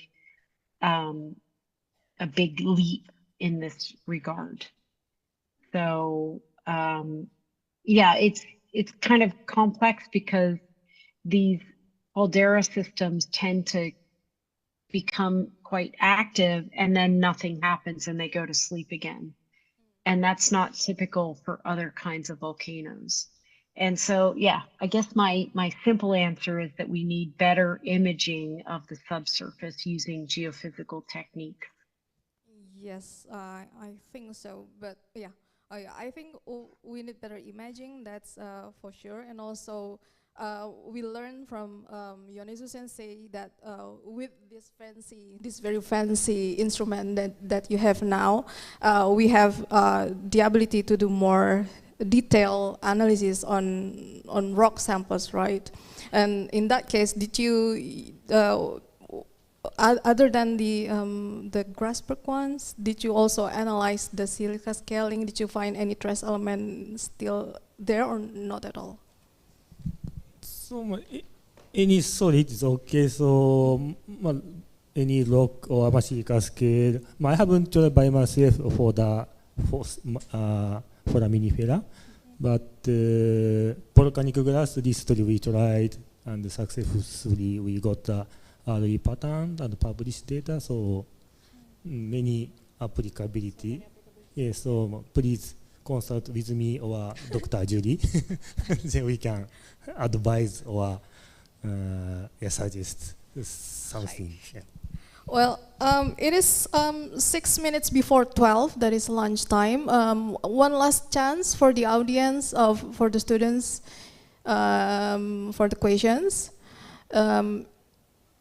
Okay, I think let's close the session. I would like to thank Amanda and Sasaki Sensei for spending your time with us here, and for Amanda, it is very late where you are. Really sorry, and thank you very much. And thank you for the talk. We really enjoyed it. I hope the students are inspired, and also Yonezu Sensei, thank you for being here and give your presentation. Also help with the Zoom.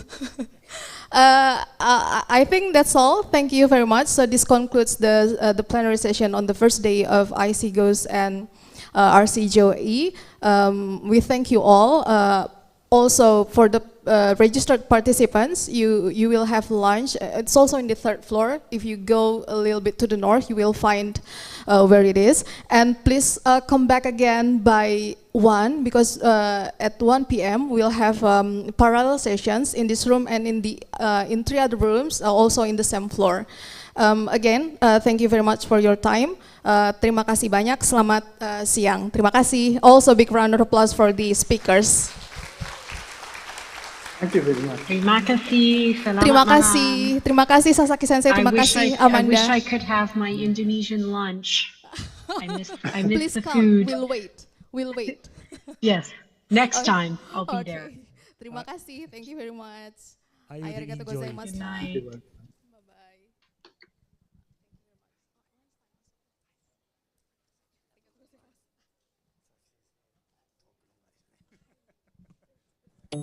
Hello there, we are Adi.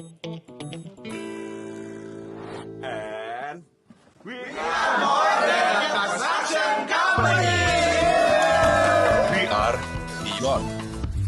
Beyond what, you ask? For us, green is more than just a color and a movement. It's beyond.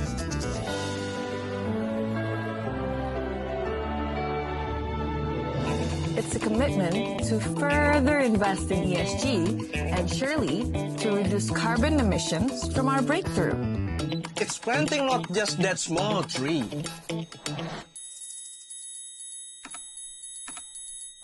But thousand actions of green in different locations.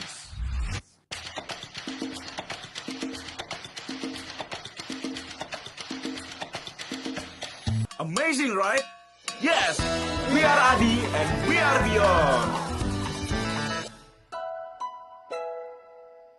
Setiap gerak kami adalah fondasi untuk menjadi perusahaan energi kelas dunia yang peduli lingkungan. Kami memasuki era digitalisasi dan elektrifikasi untuk meningkatkan kapasitas produksi dan efisiensi. Kami tak sekedar mengeksplorasi, tapi juga peduli pada masa depan planet bumi. Kami persembahkan sebuah warisan energi tanpa henti untuk negeri ini.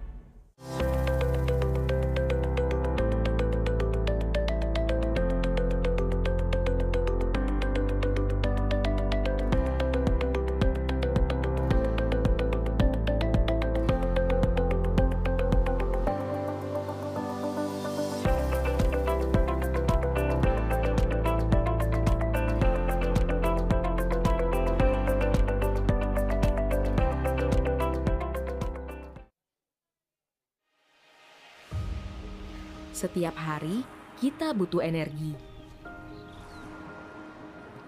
Energi yang menggerakkan kita,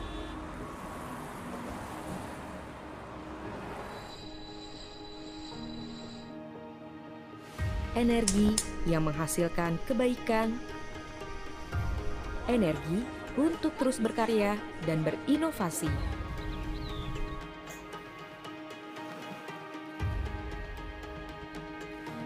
Dengan bertumbuhnya kebutuhan energi Indonesia, ExxonMobil mendukung Indonesia untuk memaksimalkan produksi energi dan membangkitkan pertumbuhan ekonomi.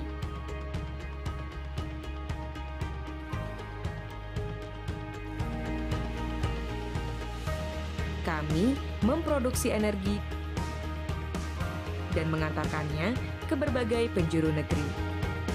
ExxonMobil bangga menjadi mitra Indonesia.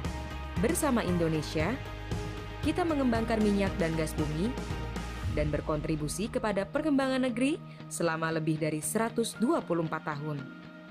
Pada tahun 2001, kami berhasil menemukan cadangan minyak di lapangan Banyu Urip dan ditunjuk sebagai operator blok cepu di bawah pelaksanaan pengelolaan K3S oleh SKK Migas.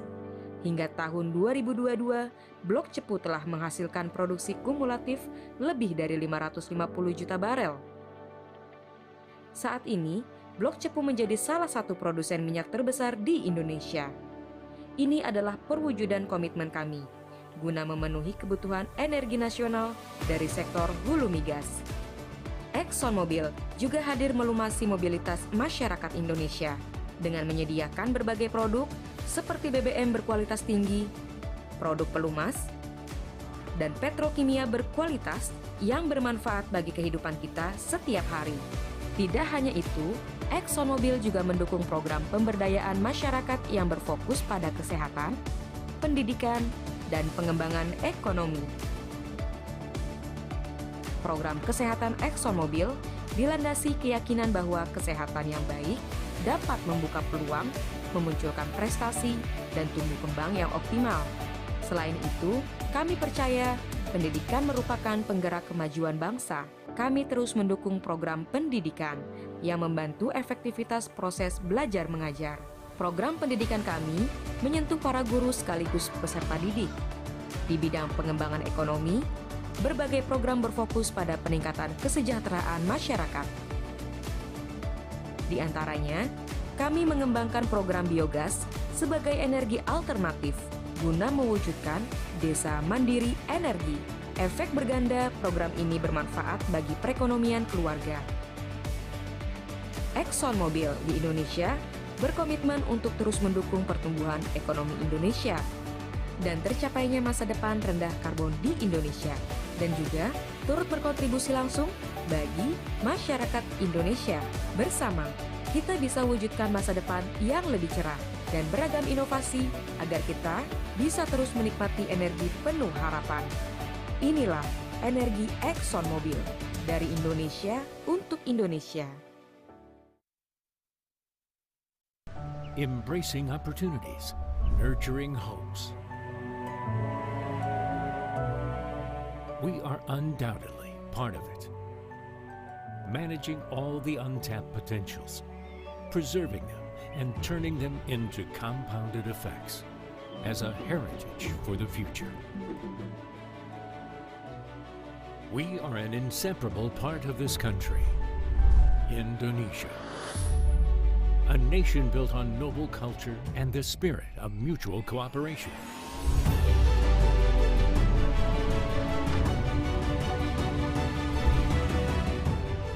Values having led us, Energi Mega Persona, or EMP, to become one of the leading and largest public companies in the upstream oil and gas industry in Indonesia.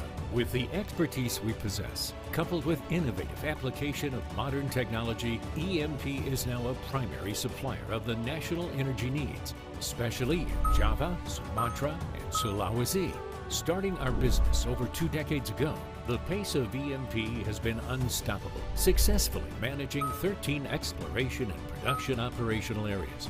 One of them is located in Mozambique, South Africa, and the other 12 are in Indonesia.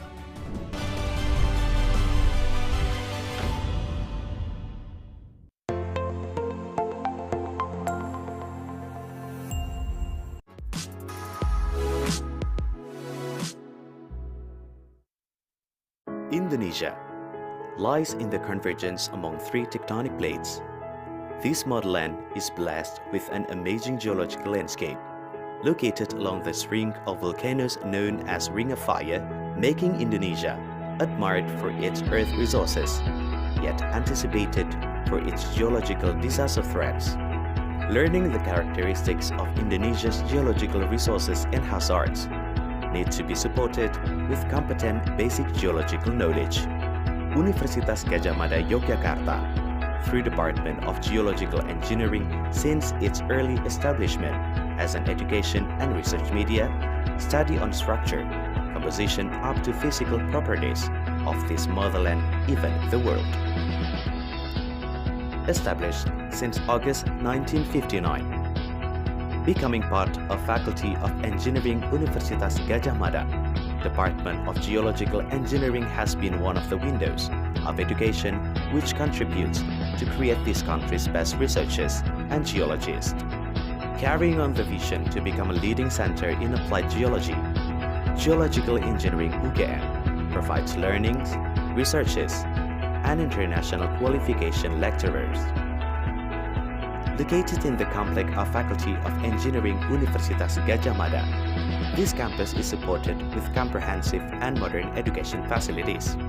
Supported also with Geological Field Station in Bayat, Klaten. Delivers of dynamic teaching-learning interaction. Geological Engineering UGM, recognized for its continuous achievements, national and international. Every year, professional graduates are born. Geological Engineering UGM creates independent and creative researchers and geologists, professional who is able to cooperate and grow in global competition. The strengthening of sustainable network, quality recognition by national and international accreditation agencies, open the opportunities to cooperate with government institutions, private companies, renowned universities abroad, or even global workforce. Existing and potential cooperations open the opportunity to hold international graduate programs and to take part in double degree programs at partners institutions. This is the department that oversees quality and integrity. This is the learning space where professional graduates are born. Graduates that bring the value of Pancasila, This is a place where independent, creative, and excellent human resources are born. This is Geological Engineering Department, Universitas Gadjah Mada's dedicated to Indonesia.